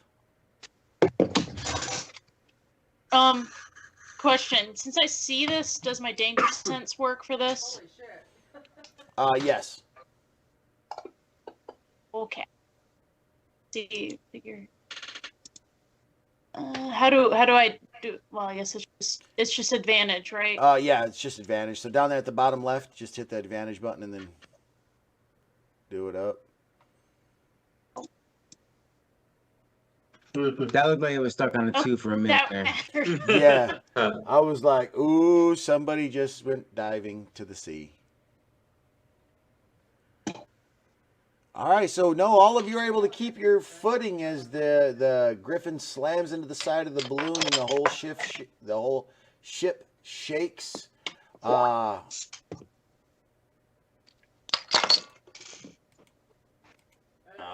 everybody's able to keep their Did they get footing. knocked off? Jake, it's your turn.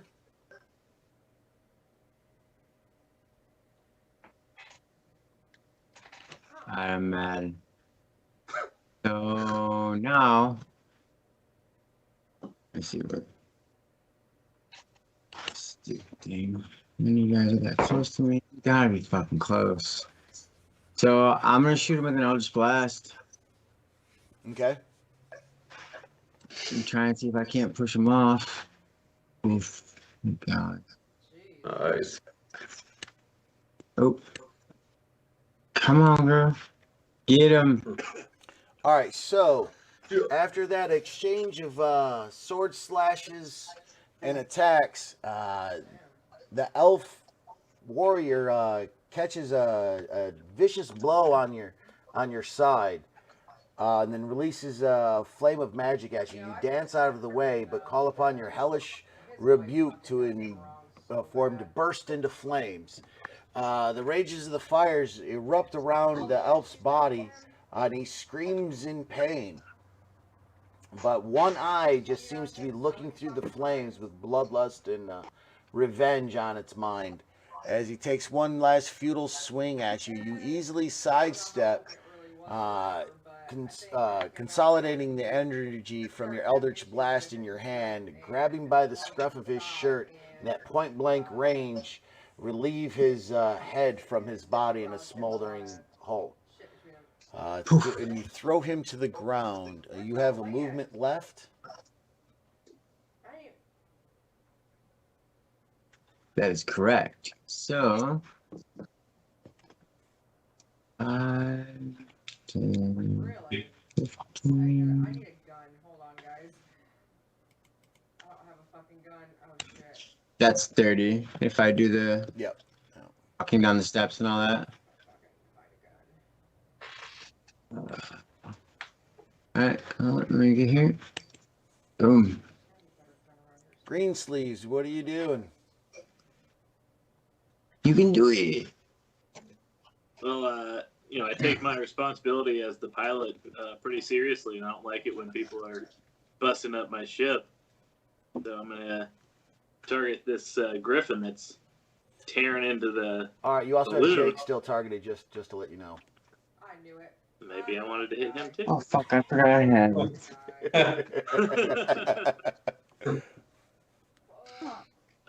And making that one Griffin run away seemed to work pretty well, so I'm going to hit him with some dissonant whispers.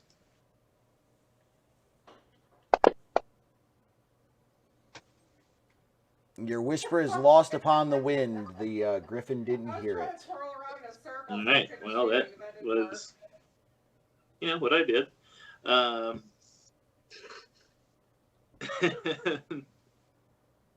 move. A little more undercover, just in case there's any more bows around. And I'm getting so excited. as a bonus action, I'm going to go ahead and give Alphonse a little more inspiration. Bardic style. Well, there was a litter that was born today or whatever, but I don't think I'll be able to get. I don't think I'll get called until the next litter, which is due December 11th.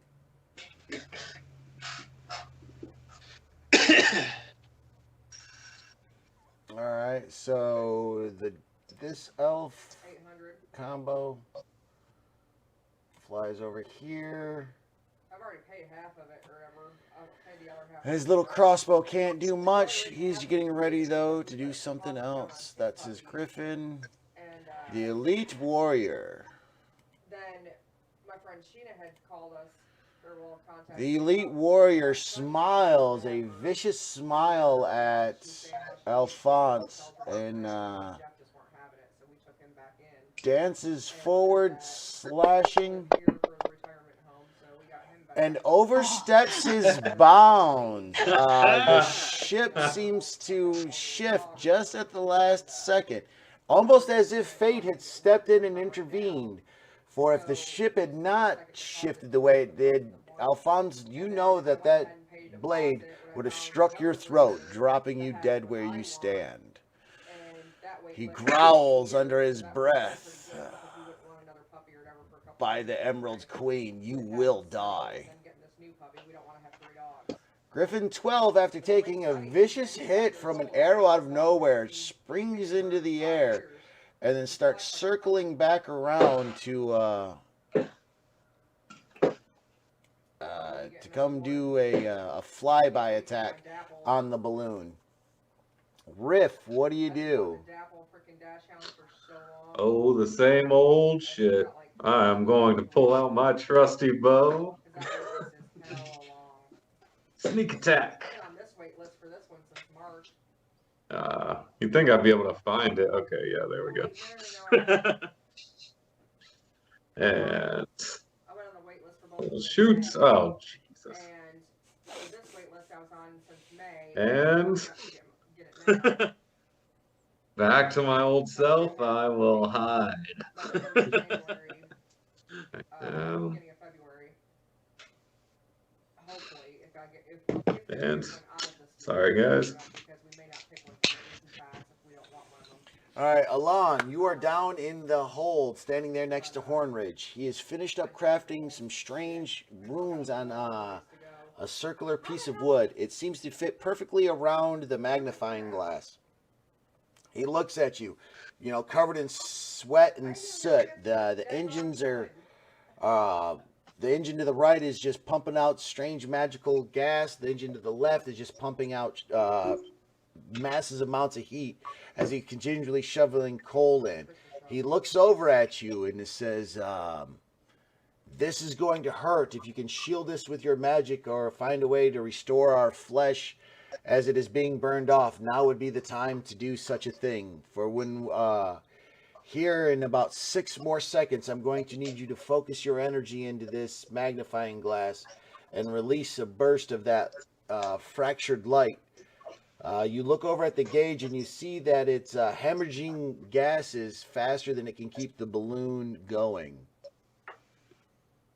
Do you have anything that could help you two in this, from what Hornridge is asking? Hold on, let me look at my options right quick. So he's died. Fine.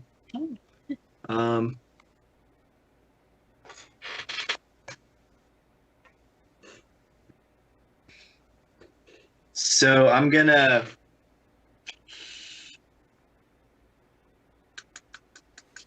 Do I see Greensleeves at all from down here, or is he Nope. out of vision? Everybody is out of vision. You are, let's see, I'm going to grab your character real quick. For the most part, you would be considered down at this part of the ship, where I moved your guy to. And just for safety, I'm going to go ahead and take away who you got targeted. Build like that.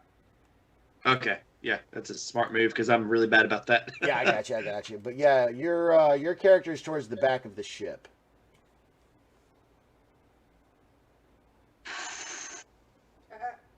In the engine compartment. So I'm going to.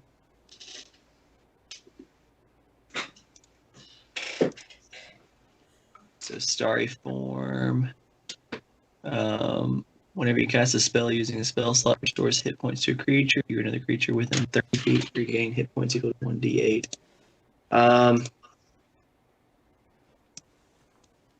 How bad is it gonna hurt? He looks over at you and says, "It's going to take me years to regrow this beard."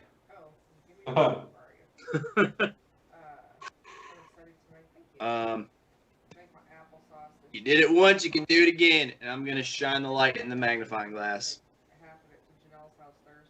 You're going to wait for his signal to shine the light in the magnifying yes. glass, right? So I'm gonna ready the spell and scream, "Tell me when." All right. Alphonse, you're up. Alright. Hey, it's 4 hit points. Alright, and then Oh shit! I got the hiccups. going to attack. What the fuck? Oh, not that one. Not that one. Oh, are you trying to get this? And then I get Bardic Inspiration, right? Yep. You hit. There's a 20 hit. Okay. Blue gun things. That. Oh. Do you want to use any of your rage abilities? That was with the, That was with it? Okay. yeah. The Divine Fury. Yeah. Wait, where's he at? That Okay. roll. Okay, It happens. that's it.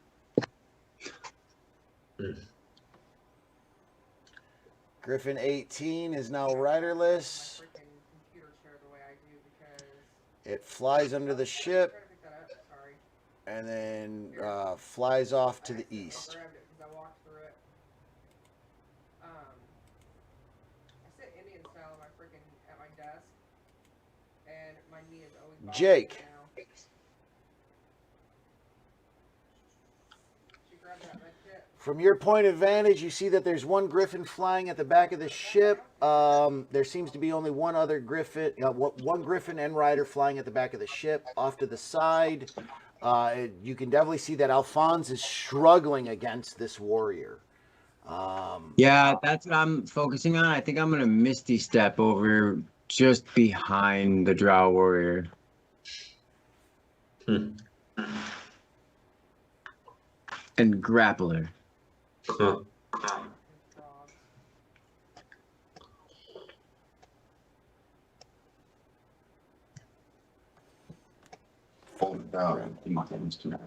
up.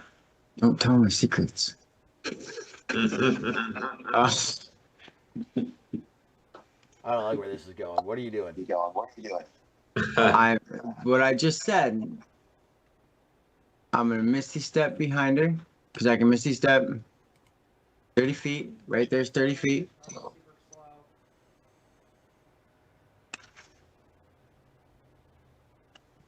Okay. Oh, yeah. Mhm. What's he saying? Nothing. Nah. Oh, this is gonna be a grapple with my. I'm gonna grab her from behind. That don't mean not a thing. I'm gonna like try and catch a charge, pretty much. Let's just be honest. That's what's going on right now. A little distracting. You Misty step behind, reach, like appear and grab like the hip and the arm and getting ready to kind of like, grapple and throw him off of the edge. And you start to secede from the shock. But you two, the Drow warrior, the Elvish warrior, quickly gets his footing back and then shoves your hands free, almost though going over the edge in the process. Definitely caught him by surprise, but wasn't able to clinch the grapple.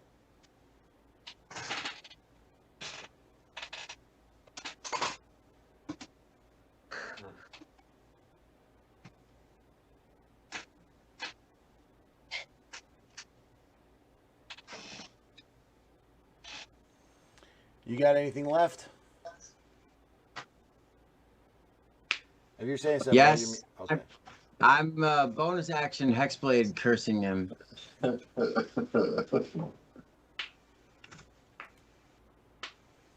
a self. That's a self. That's a him. Yeah. Shit, I dropped my purple gun. Damn it. Get away from me. You Do I need to get rid of these two that you just targeted yourself with? Oh, shit. No. Those are supposed to be on me. Okay. All right, so that's good there. That's good there. Yep. Green sleeves. The ship is waning pretty bad right now. That tear in the side of the other balloon, it looks like it's getting bigger. Now without any help of any Griffin.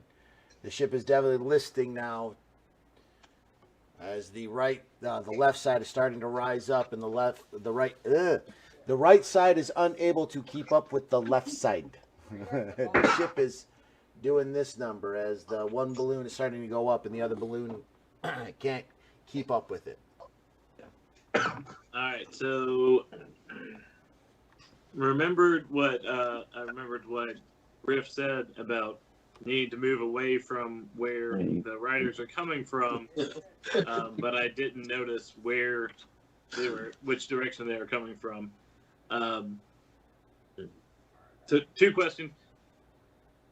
Talking is like Free. bonus action, free action. Free. Okay, and talk and then still take a bonus action later. Okay. If you're So shouting something or something simple, yeah, it's free action. Yeah. I just want to. So it's just me and Riff now too. Alon's below deck, right? Like I see him Yes. next to me, but okay. So I asked like Riff if he noticed where, like which direction the riders were coming from.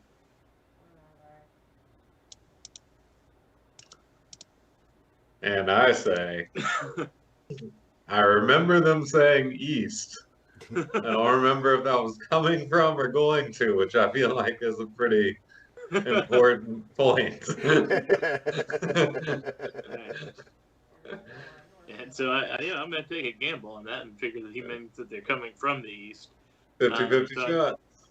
So I'm gonna move my way towards the wheel. Okay. Should I just move in like steps to move around this wall? Because it like auto corrects to a straight line. Like I know I'm gonna move around it, but Yeah, like if you move the token, you can actually plot out your steps. Just pull it to where you want to go, stop, then grab, pull, stop. grab, gotcha. pull. Okay. Yeah.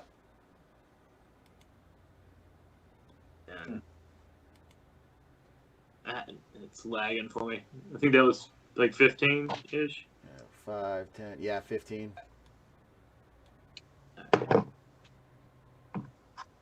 And then I'm gonna move 25, and I'm gonna cast Unseen Spirit and use my bonus action to command my spirit to go over to the wheel and turn us to the west. Smart move. I like it. And pass my turn. Huzzah!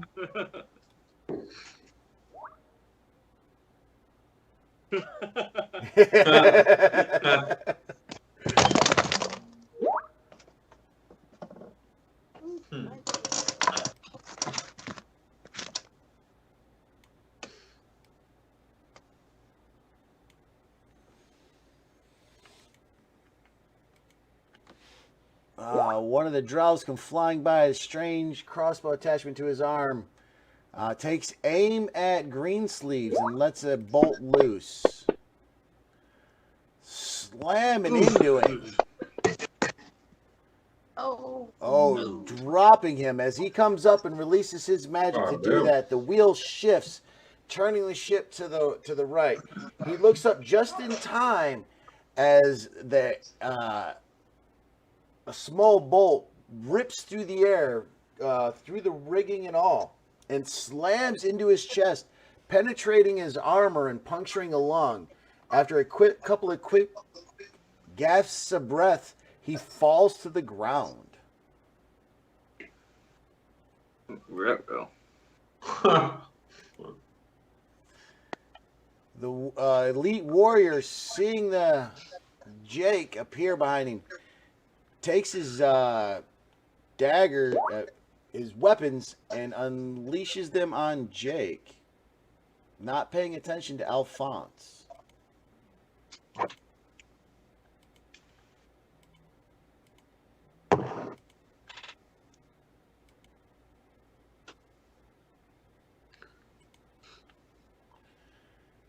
Unaware of the curse that has been placed upon him, he swings with his short sword and hits. What does your Hexblade do, anyways? What does that do? Get out. Gives me bonuses. What's it do? Oh, Gives me bonuses to hitting him. Yeah. Okay, yeah, this is going to hurt. Oh yeah, that. Yeah, I know. It's got the kitchen stranger things in it. Angered by the assault, Jake God damn. places a curse upon the elite warrior. Quickly, they trade blows between scimitar and short sword. Jake overreaches. The Elvish warrior understeps the blade, and then with a reverse cut slashes across Jake's body. Jake stumbles, grabs the railing, holding his scimitar out feebly, and then crumples to the ground.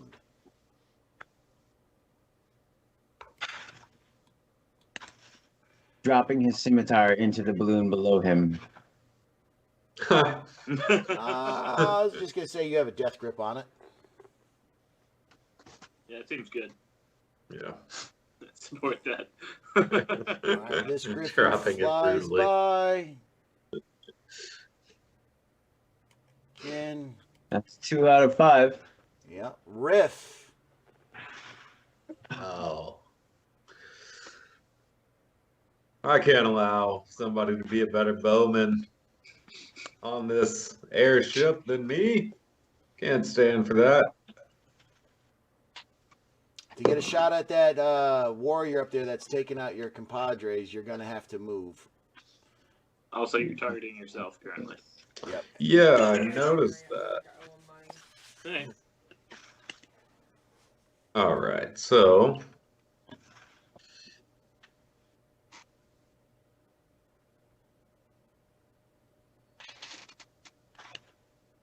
I'm gonna sneak on up here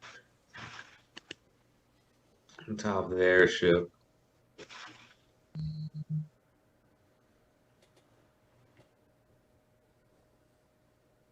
Fuck these people. Am I able to move across that netting? Yes, with an acrobatics. Ah, all right, let's do it. Don't feel bad because when we landed, there's people all around me. And Got it by 2. If not, he was about to be down a riff. Thank Not even gonna lie, guys, that would have been it. You'd have died.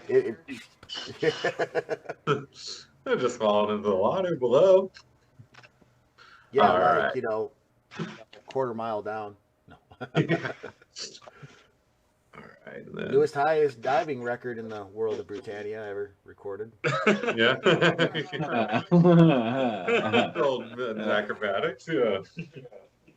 I will, yeah, sneak attack with my short bow and huzzah.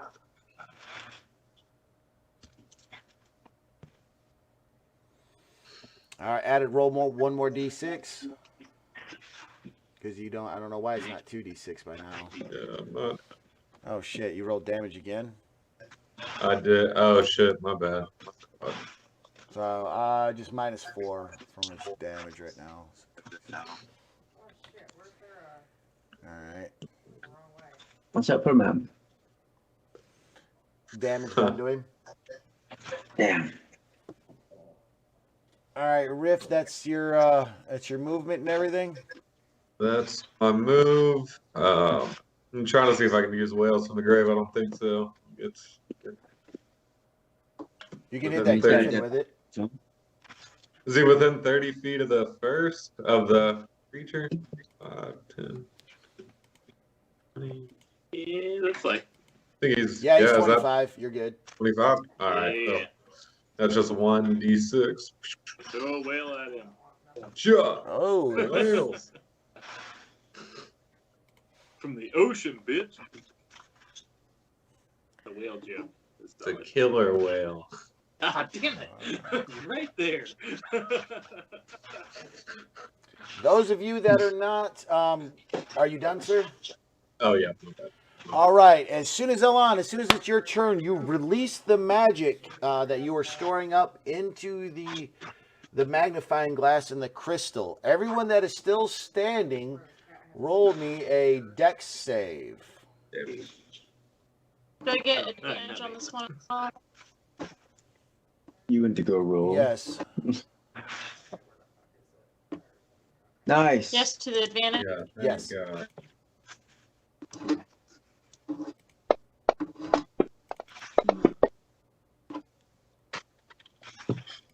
Does, yeah.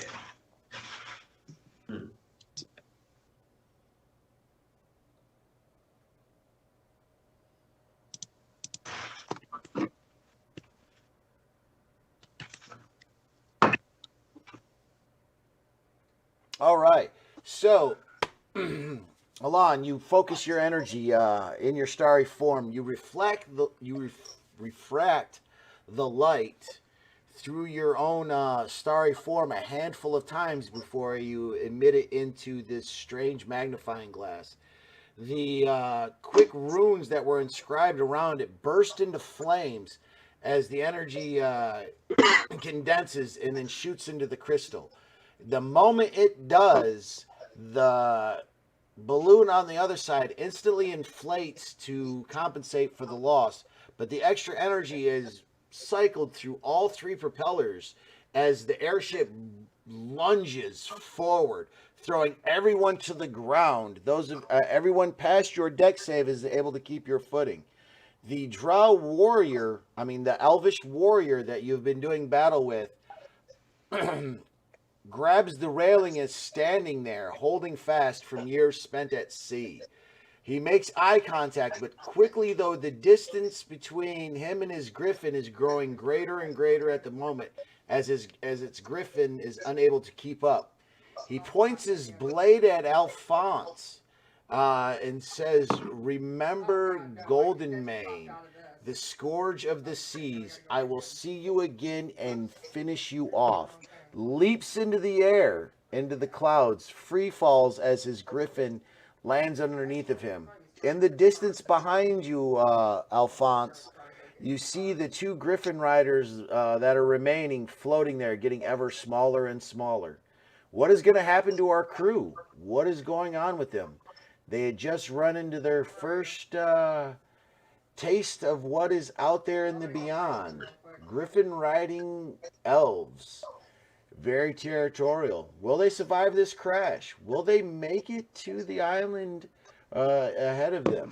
Or will they land in sea?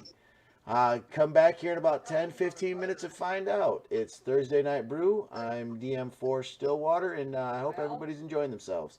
All right, guys, we're going to take a 15-minute bio and bring it back. Well.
I'm basically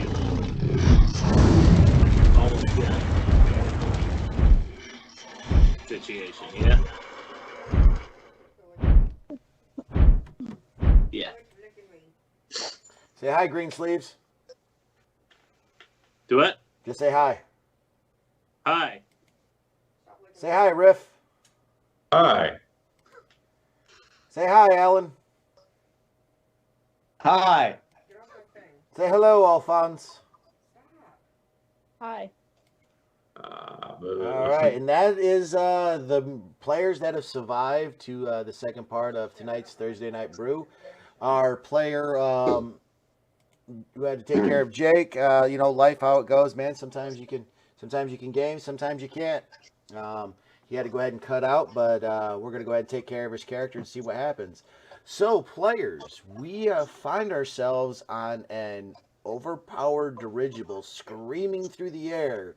You have thwarted the attempts of some Elvish Navy Imperials from downing your ship, but at what cost? One of the balloons is badly torn. Green Sleeves and Jake have fallen prey to the boarding party. You guys are hanging on for dear life as the airship is screaming through the skies.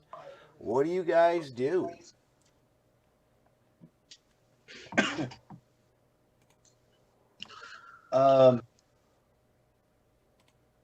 I'm prone, right? 'Cause I didn't make that dex save. No, everybody made that dex save. It was a 15 or better. Oh. No, you did not make that dex save. My bad. Oh, Uh-oh. Just trying to be honest. I appreciate that. Should have just shut up and just be like, yeah, I'm up. I'm okay.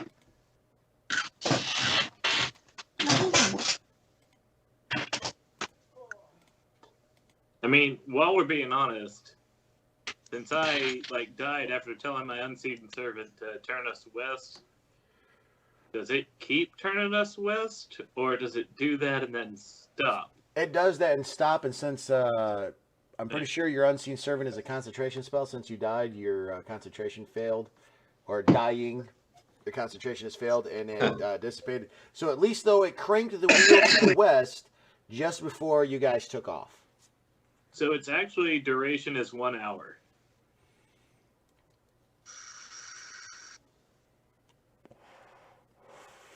It's not a concentration spell? No. hell yeah. Yeah, we're being real honest right now. Well, you guys are now spinning in a death spiral down. All right. Cool. I I mean, I'm basically dead anyway. What do I say?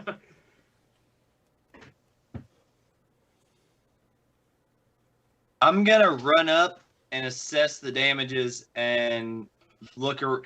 Do I know who's been put down and is out for the count?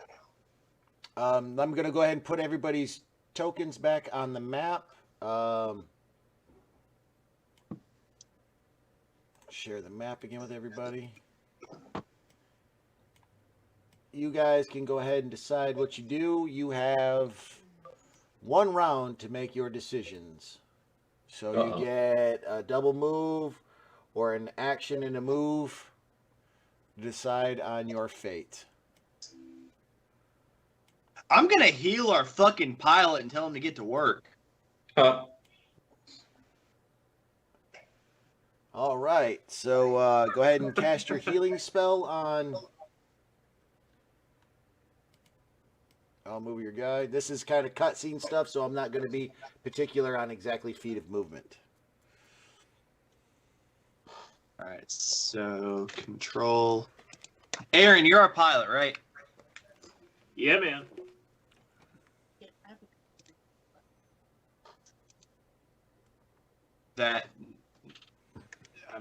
I'm just trying to get him. It's not letting me select Aaron.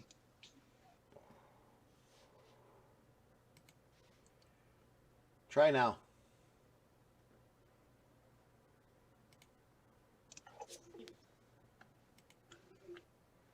I got him. Click. Yeah, I got Got it him. targeted for you. Go ahead and cast your heal spell. All right, so healing word, heal. And then I'm also going to use my starry form to get Jake back on his feet. All right. You can move that healing spirit onto him.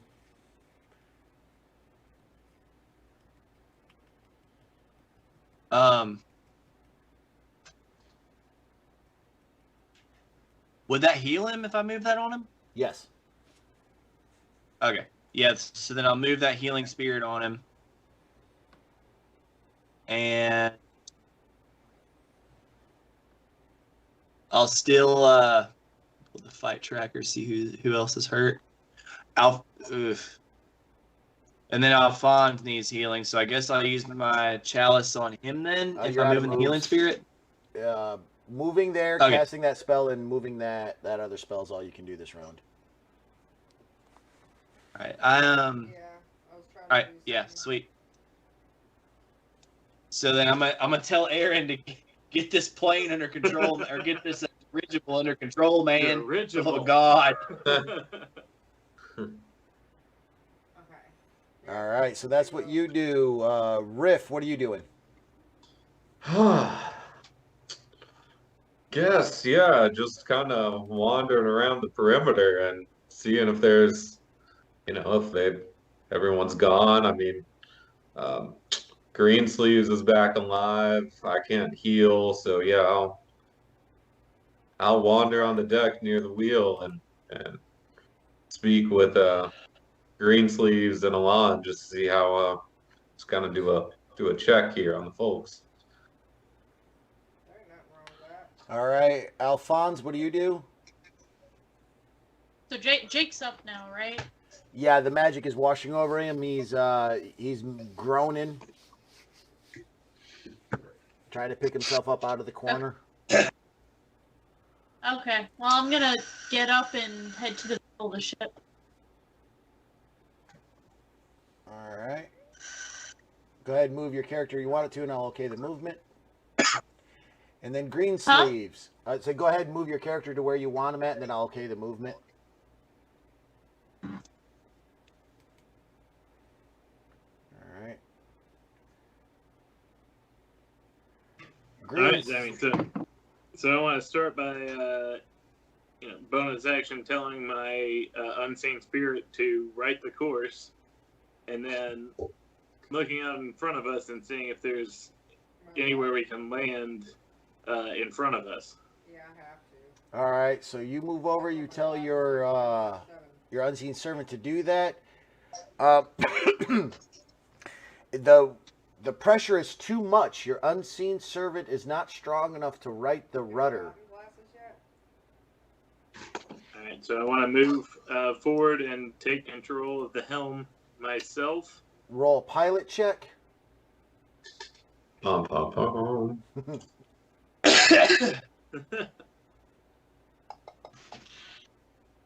Oh, you come over and grab the wheel, trying to right it, and you get it a little bit, and a strong gust of wind hits the rudder, knocking you to the floor with the rudder, like smashing your face on the wheel and almost pinning your hand. If it wasn't for your unseen servant helping you, you would have definitely gotten an arm crushed in the wheel. Fucking rudder. All right, you each of you look around at the chaos that is happening as the airship continues this downward spiral towards the ocean, picking up speed. The tear in the balloon on the right-hand side is getting worse. You guys guesstimate you have maybe another 12 seconds before this balloon becomes a regular ship. All right, we'll start off with Riff. That reminds you of a torn sail trying to get wind. You know that if the sail isn't fixed soon, then it is going to definitely be a bad deal. Well, Yeah, so we do have supplies down underneath to fix the sail. Am I able to get down and back with supplies in one turn? I never got any of those covers before. Really, that's weird. No, maybe I'm mixing games or something like that in my head, but I would thought that your background as pirate would also give you navigator tools, vehicles, water. Okay, so yeah. Under your skills tab, right there where it says you got a blank spot right there on your character sheet, Riff. Go ahead and put vehicles, water next to it. Leave the stat block empty. Go ahead and make yourself proficient with it. And for this roll, you're going to make an intelligence vehicles water check. Okay, well, hold on. I think I do have. Yeah, I have a proficiency in vehicles water. Oh, well, yeah. But yeah, it doesn't translate into any skills. That is weird. Okay. Yeah. So it's considered a tool, which is just fine. But there on that open slot that you have on your deal, go ahead and just write vehicles water on that. Then roll me a check.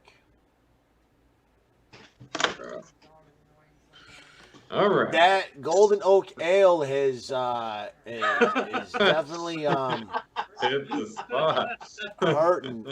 You try to explain to them that you need to pinch off that part of the balloon to keep it from leaking, but it comes across as the mizzen mast is too full and must tie down the rigging to the port side.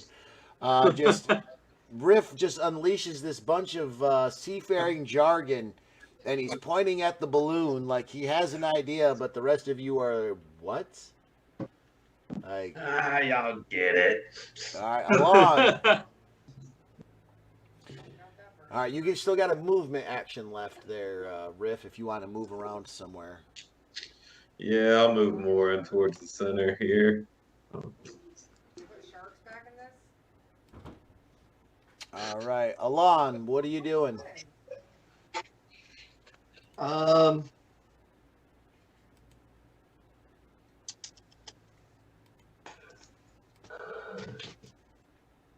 am going to fucking Alphonse is looking worse than she has since the wolves. So I'm gonna move my healing spirit over to her, and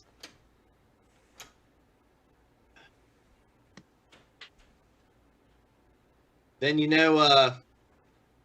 I'm gonna go down to Horn Ridge and ask him, what do we need to do, man? Do you have any suggestions, being the engineer on this ship? All right. So Alon does that, moves downstairs. We'll see what happens in the next 6 seconds. Alphonse, There you go. some magic washes over you, purging that poison from your body for the most part. Your veins still seem like they're on fire, but your rage has ended.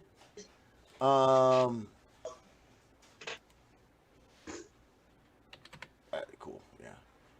You look around and see the chaos that is happening. What do you decide to do? I don't know if I have anything that's going to help in this situation right now.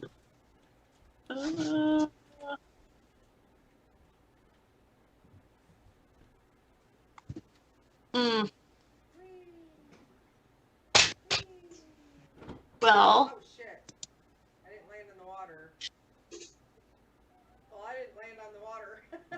I know nothing about this kind of stuff. The most I'm gonna do is I have some rope in my pack. I'm gonna give it to Riff Raff because he seems to know something about something I don't understand. And I'm just gonna pray.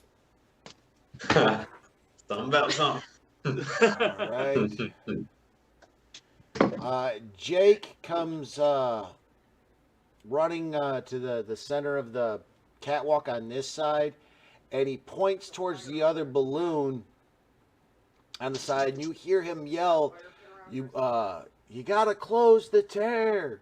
Find a way to close the tear." But he's still weak from the battle that just took place in from the centrifugal force of the airship spinning around and the recent healing. He is weak and is unable to climb down the gangplank. But he has his scimitar in hand and he's pointing towards the rip. And he just keeps screaming something about you have to close the tear. All right, next up is Greensleeves. What do you do? Seeing what's going on and knowing that we're about to go down, I want to make sure that all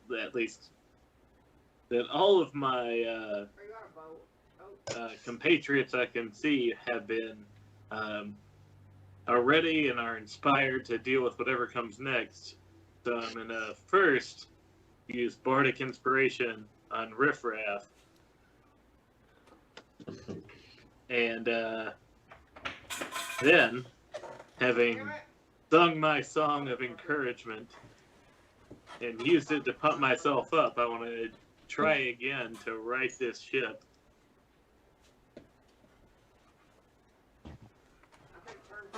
Roll that pilot. All right. Hey. All right.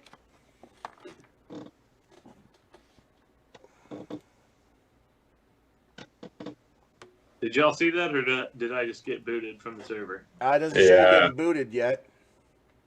I don't see it though. Try it again.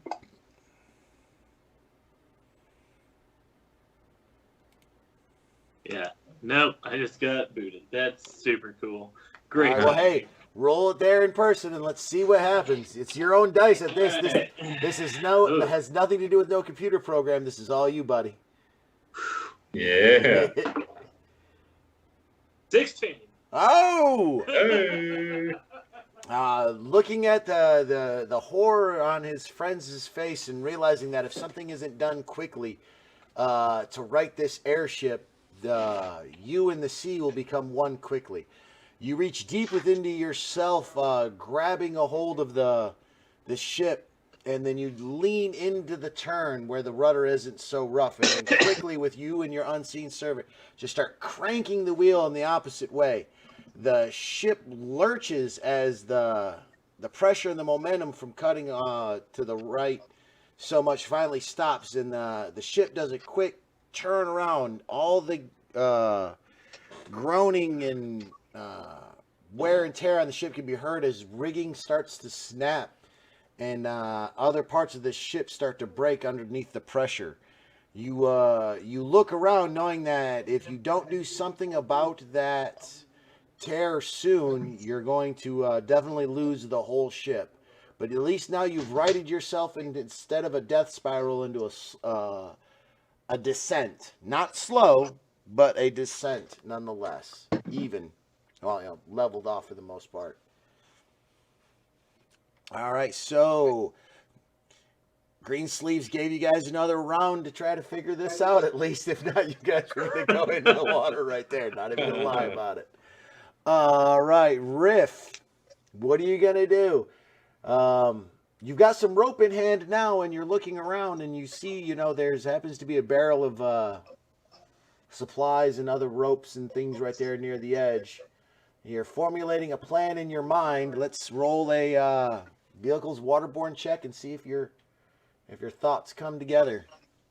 All right, we'll see what happens. Oh my god. That was a 19 before it shifted. I don't know if that counts for anything. Oh yeah, no, there was a 19 on that. All right, so I'm pretty sure I have introduced the one reroll night rule, right? I'm pretty sure we did that on session 0, session 1. That every character. It's I mean, been a while, but I'll take we've it. not had to actually come across and use it.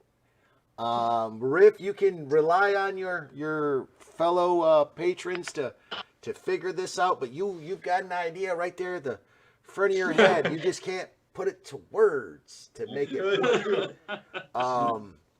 Now again, you can use your one reroll a night for it, or you can leave it up to your compatriots.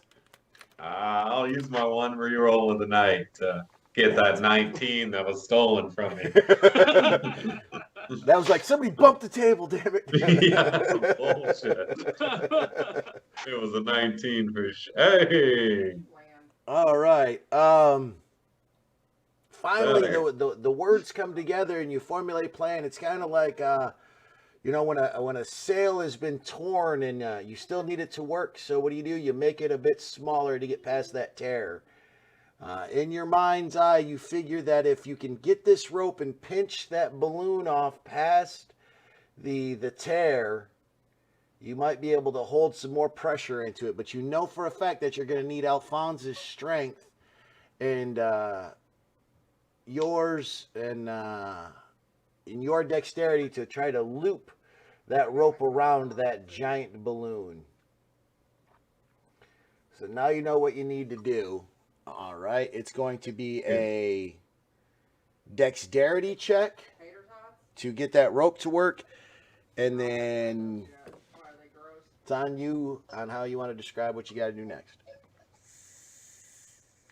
So dexterity check. Jesus Christ. You have inspiration. And how do I use inspiration? Just roll a d6 and add it to it. Okay, let's. All right.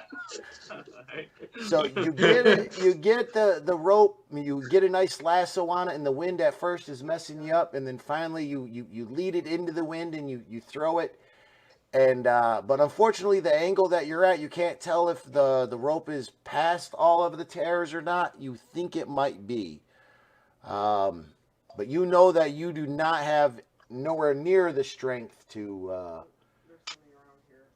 tourniquet this balloon. Yeah. All right, that's your turn. Next is Alon.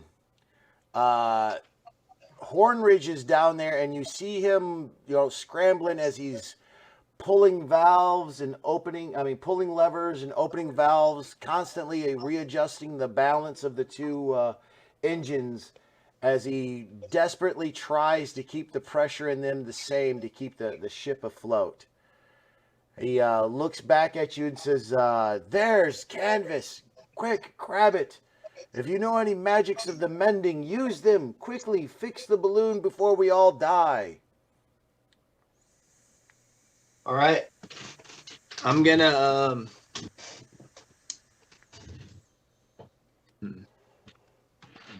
Yeah, so I'm going to run up to... Don't have mending learned.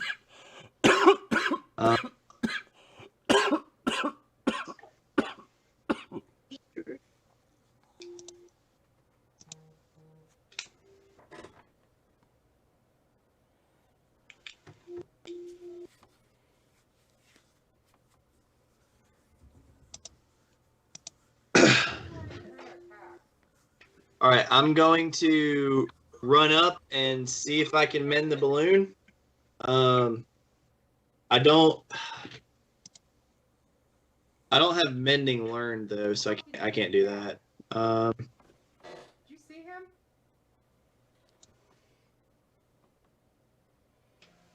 All right, and again, guys, this is one of the parts of the story that is definitely a cut scene. So if you get creative with your spells and your abilities to get through this, because it doesn't translate to battle mechanics. So the rule of cool does work in these situations. So if you can get ingenuitive with your skills or abilities to get through this, as long as it's not way outside of your skill and ability range, then you're good to go.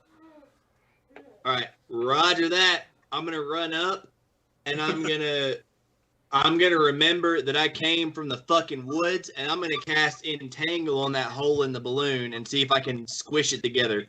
There it is.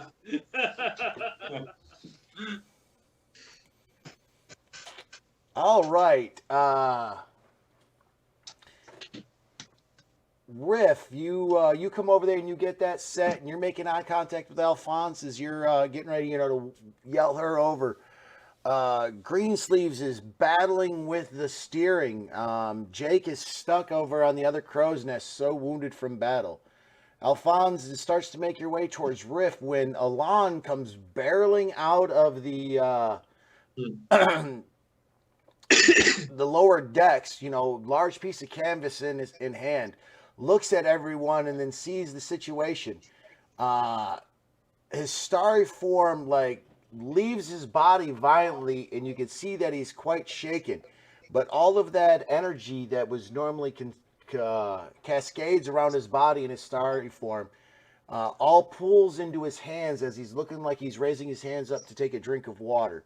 And just when he does, he just releases it, and they turn into strange glowing seeds that fight the wind and land at the edge of the balloon, quickly sprouting into a bioluminescent stitching as it weaves itself through the torn part of the balloon.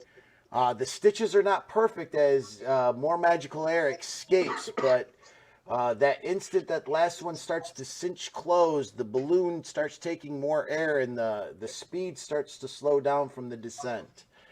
You're still falling, but now at a manageable rate. It's a patch. It's not working all the way.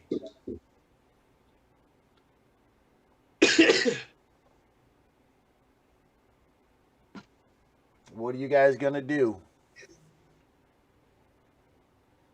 Y'all still need me to pull on the rope? Huh? Is that just senseless now? No, it's... think of it this way. He's got a quick Band-Aid on a bleeding wound, right? Just something covered it up. But to fully work on it, you would have to cut all the blood flow off to that wound to clean it, fix it, and then patch it up, and then let the blood back go to it for it to work. All right. So I'm gonna grab the rope, and I'm going to pull with all of my might. And I'm gonna be thinking, I am going to die on the battlefield, not falling out of the sky on this damned air balloon. And I'm gonna rage while I pull on it. Huh. Okay, what'd you say now? And that's a strength check, right? Yep. You burnt yourself? Okay. Good job. Oh. Oh, I don't want to do a TK, TPK on a cutscene. That's just lame.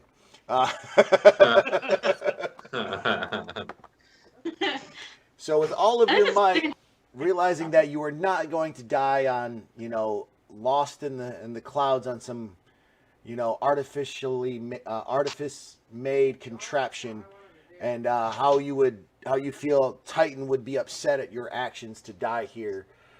Grab that rope, and with conviction, you start to pull on it. As you guys are sitting there seeing this, you see she starts to glow a reddish, but more of a gold color starts emanating from her body as she just reaches in and then yanks on that rope. All of that gold energy that is wrapping around her body seems to transfer into the rope, somehow strengthening it, let alone herself. And with a mighty tug, she cinches part of the rope, cinches part of the balloon closed, creating like a strange pocket on the other side. Alon's stitches are holding what magical air is left inside of it. Riff, you see this. If you move quickly, you might be able to take this canvas and quickly stitch it down to patch the hole without having to land this. Greensleeves, seeing this, you know that you're going to have to slow this ship down and keep it ever so steady. You're definitely going to have to skim more towards the water than what you would like, only to get out of these high headwinds still this far up. All right. Speaking of that, Is this dirigible outfitted to land on the water? It is not, really. Oh, perfect. It's the Good. shape of a ship. It was made like a ship, but there is no real rudder. There's no sails per se. The body style is more of a John boat. You know, just a little small skimmer boat, but it's been built up. Ah. So it's imagine a small cruise ship, but with a flat bottom. Okay. And we're over the open ocean. Open ocean. Nothing. To the right or to the left of you. Cool. Great. What about underneath? More ocean. Eh? Is there ocean? All right, green sleeves. You know you got to reach down and try to pull out everything that he taught you about headwind, how to turn the ship, weight balance. You're quickly remembering what all the knobs do to release the pressure and what levers pull in the rigging. Like you're like, if I don't do this now, I won't have a chance to do it again.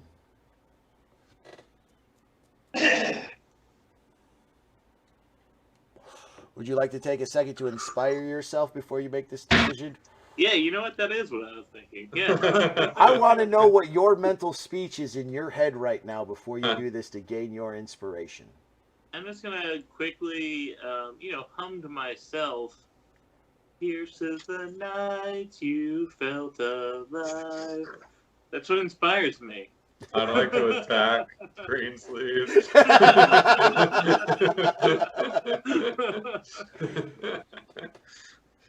Also, I don't have the map, so that's just what I'm gonna do. Go ahead and let's roll up that pilot. There we go. All right. Hang on.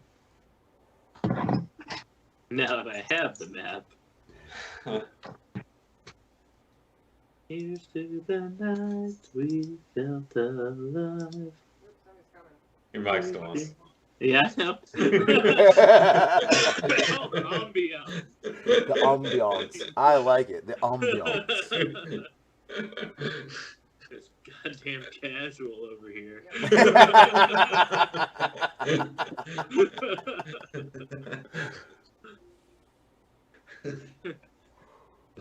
Wait, how am I doing? Yeah. You said D6 to, if I need to. Yep. Alright. And for... Woo! All right. So, getting into the zone and humming to yourself, removing the chaos, falling into that battle rhythm that Gaia and Cloud helped teach you. You find the inspiration to pull through and find that calm, to know what levers to pick. You feel the shift of the ship, and you hear the groaning and the creaking of the rigging, and pull the valves pull the levers, release the valves. Everybody on board, there seems to be like a calmness to the ship as the engines slow way down to a reasonable speed. The high wind is no longer in your face. Just an overall calm kind of comes over the ship, though you are still slowly descending, but it's definitely more controlled and not as hectic. There's still, pressure around you from the situation you're in, but it is not, chaos all around. Riff, do you know if you don't get up there and seal that balloon soon, it's not going to get you where you need to go, and you're the only one out of everyone that knows you are at least 5 to 10 days in any direction from a landmass with a good ship with full sails. You are the only one carrying the knowledge that if this ship hits the water and goes down, you're in the middle of nowhere. So yeah, I'd like to use my skills and to fix the balloon, to patch up the hole there, and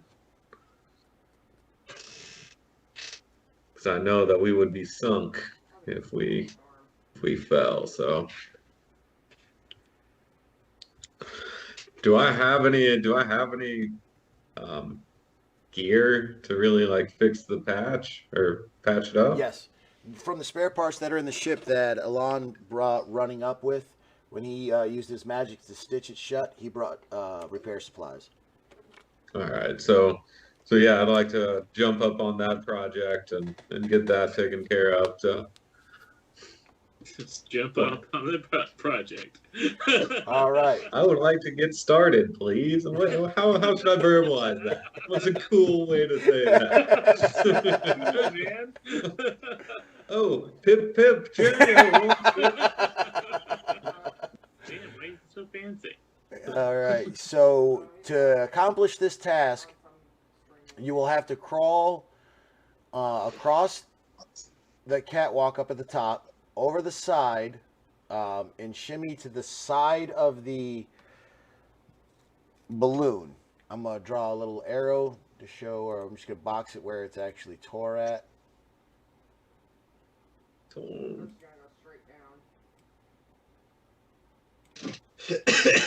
You got to tear there. Whoops, I'm sorry.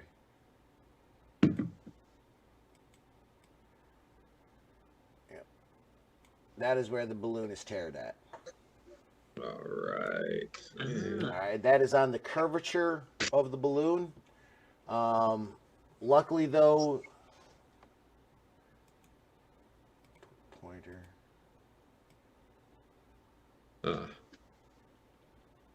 This is that arrow that's right there. Yeah. That is where the rope is that's got the balloon pinched off at. I don't know why I started hacking that uniform. Okay, so to go here. I didn't realize you had a gun. And then here. All right. To climb, if you're gonna go up the rigging, well, are you gonna take the catwalk or are you gonna go up the rigging? I'm going to use feline agility to double my movement speed, and then I'll go normal catwalk. Okay. A pun intended. Actually, bullshit. Named after my people. He's working on them bard levels now. And yeah, so I'll climb down and try to patch that up.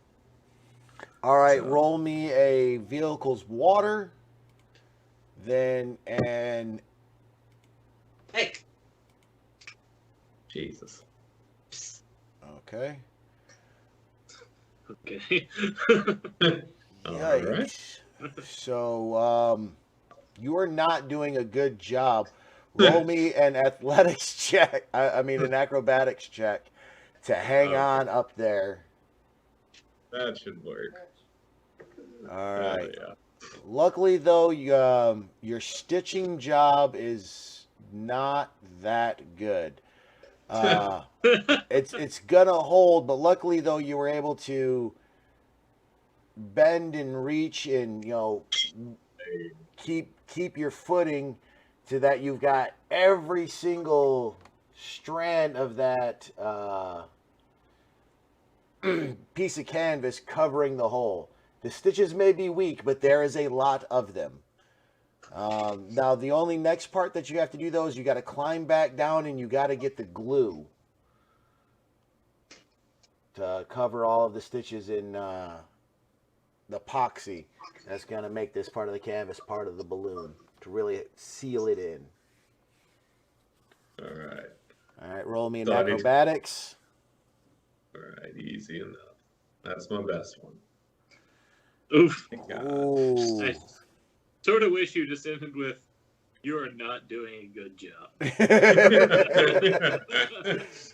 Yeah, let's introduce glue into the equation. All right, Alphonse, roll me Perfect. another strength check. Is the even though you're raging, it's getting tough hanging on this long, and I need another pilot check during this time. And Alon, what are you doing? I was asked to tie up that fucking hole, so I'm gonna run up there and help Riff Raff. Yes. All right, so yeah, Alphonse, you're just starting to break a sweat. Green sleeves, you are in the fucking zone. Like you were born to do this. Yeah, whatever you do, don't freaking hack at him. All right, I'm Hell, going to shit. need if you're going to be off of the catwalk or off of the rigging, I'm going to need an acrobatics check or a dexterity check to balance yourself on the balloon. Alon. Now you can Alright. stay on the rigging with equipment, or you can stay on the catwalk with equipment and hand it to Riff. But if you're going to be out on the balloon, you gotta balance and hang on. All right, you said acrobatics or dexterity? Yep. Oof. Dice gods be. No, Alon, Oh, you no. fall. Oh, Oh shit! Yeah. Oh oh. So as you get up off of the rigging, you balance yourself and you start walking up there, and you're like, this is not that big of a problem. And then you step near the rope, and just the way that it slides, you fall. You are falling 50-50, high or low. If you guess right, you fall towards the rigging. If you guess wrong, you fall away from the rigging. Oh shit. What do you choose?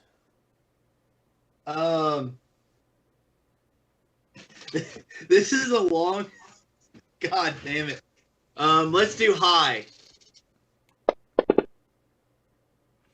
It is low. You fall away from the rigging.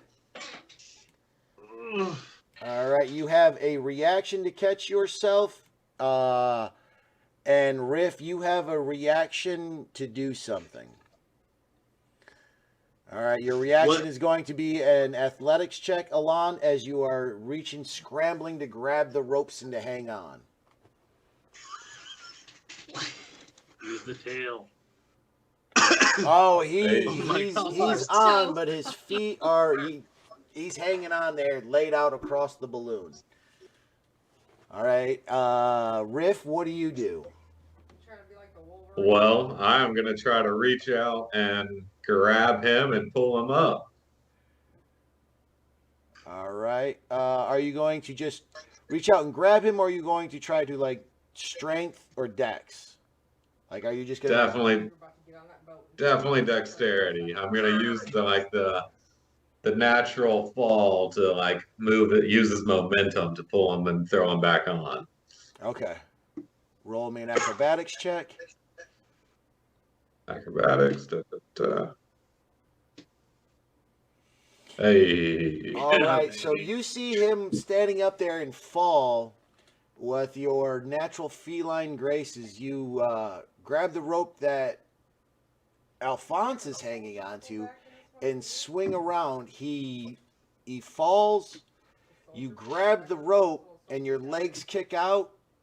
Just as that does, you feel Riff Raff's tail snap your feet, like kind of just swat them, to where now you have your feet underneath of you and you're standing at a strange angle with your body bent in half, hanging onto the rope.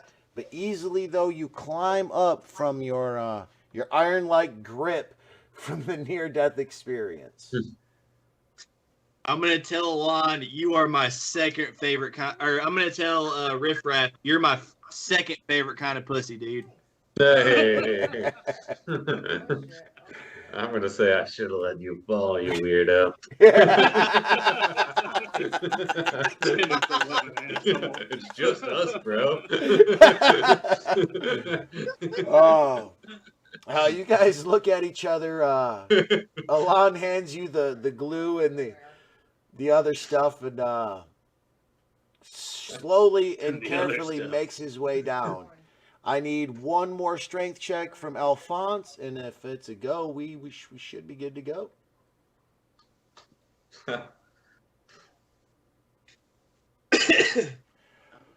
Oh shit. Alon, as you are stepping down towards the rigging, Alphonse's grip slips and the rope goes screaming out of her hands to the point of burning them. The sudden burst of air throws you from the balloon towards the ship. You smash into the floor very hard and take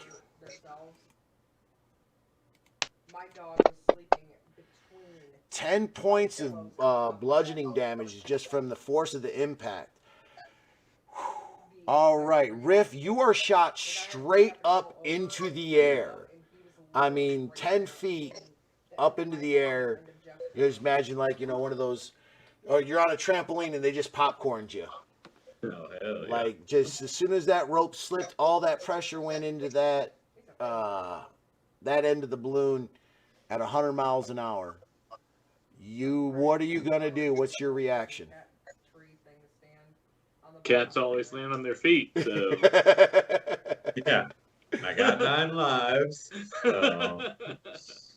All right. I mean, yeah, I don't. Because it did catch you off guard, though. You are a cat, which is, you know, they do always land on their feet. Yeah. But That's you're undeniable. still a little burnt from using your feline agility to get up there to work on this so fast that your skills are a little dulled right now. Roll in acrobatics with disadvantage.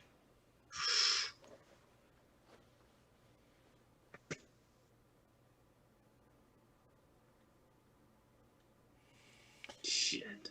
The way the balloon shoots you up into the air points you out over the sea. You try to roll in the air to reach towards the balloon, but see that you're not going to make it. Unfortunately, the way the balloons are and where Greensleeves is at, you have jumped into his blind spot.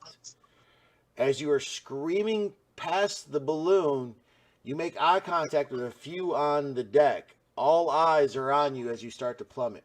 When quickly a cloud of ravens appears around you and then snaps you to standing next to Jake as he is laying there still bloodied and bruised from his battle. The ravens seem to coalesce in his cloak behind him. And he's like, and you just hear him grumble, Misty Step 2 times in one day. Oh, the queen will be angry as he slips into unconsciousness. Each of you are looking around stunned to see such a display of power by Jake. Nothing like this has been seen before in the months that you guys have been working with him. Strange things are afoot in the region. Running into the Imperial Elvish Navy. Just flying in this contraption alone. Let alone the teamwork that you guys have had to come together. What are we going to do next? Where's the story going next? What will these guys do and accomplish? Well, ladies and gentlemen, we'll find out at our next Thursday night game. I'm DM Ford Stillwater. I want to say thank you for everybody that was watching. I want to say thank you to the players. I hope you all had a good time tonight. I hope everybody enjoyed themselves. And with that, guys, you guys got anything for me? Thanks, man. That was awesome. Yeah, it was rad. Yeah. Aerial Get those combat ravens. is so fucking fun. Yeah. Especially when you got to get into the thinking in the 3D and some other stuff like. And plus, this combat wasn't meant to be super difficult. It was just, you know, a little something, something. Yeah, Well, we cool. made it. Huh? Yeah. Yep. I feel like I made a few wrong decisions too that got a little fucky. Yeah.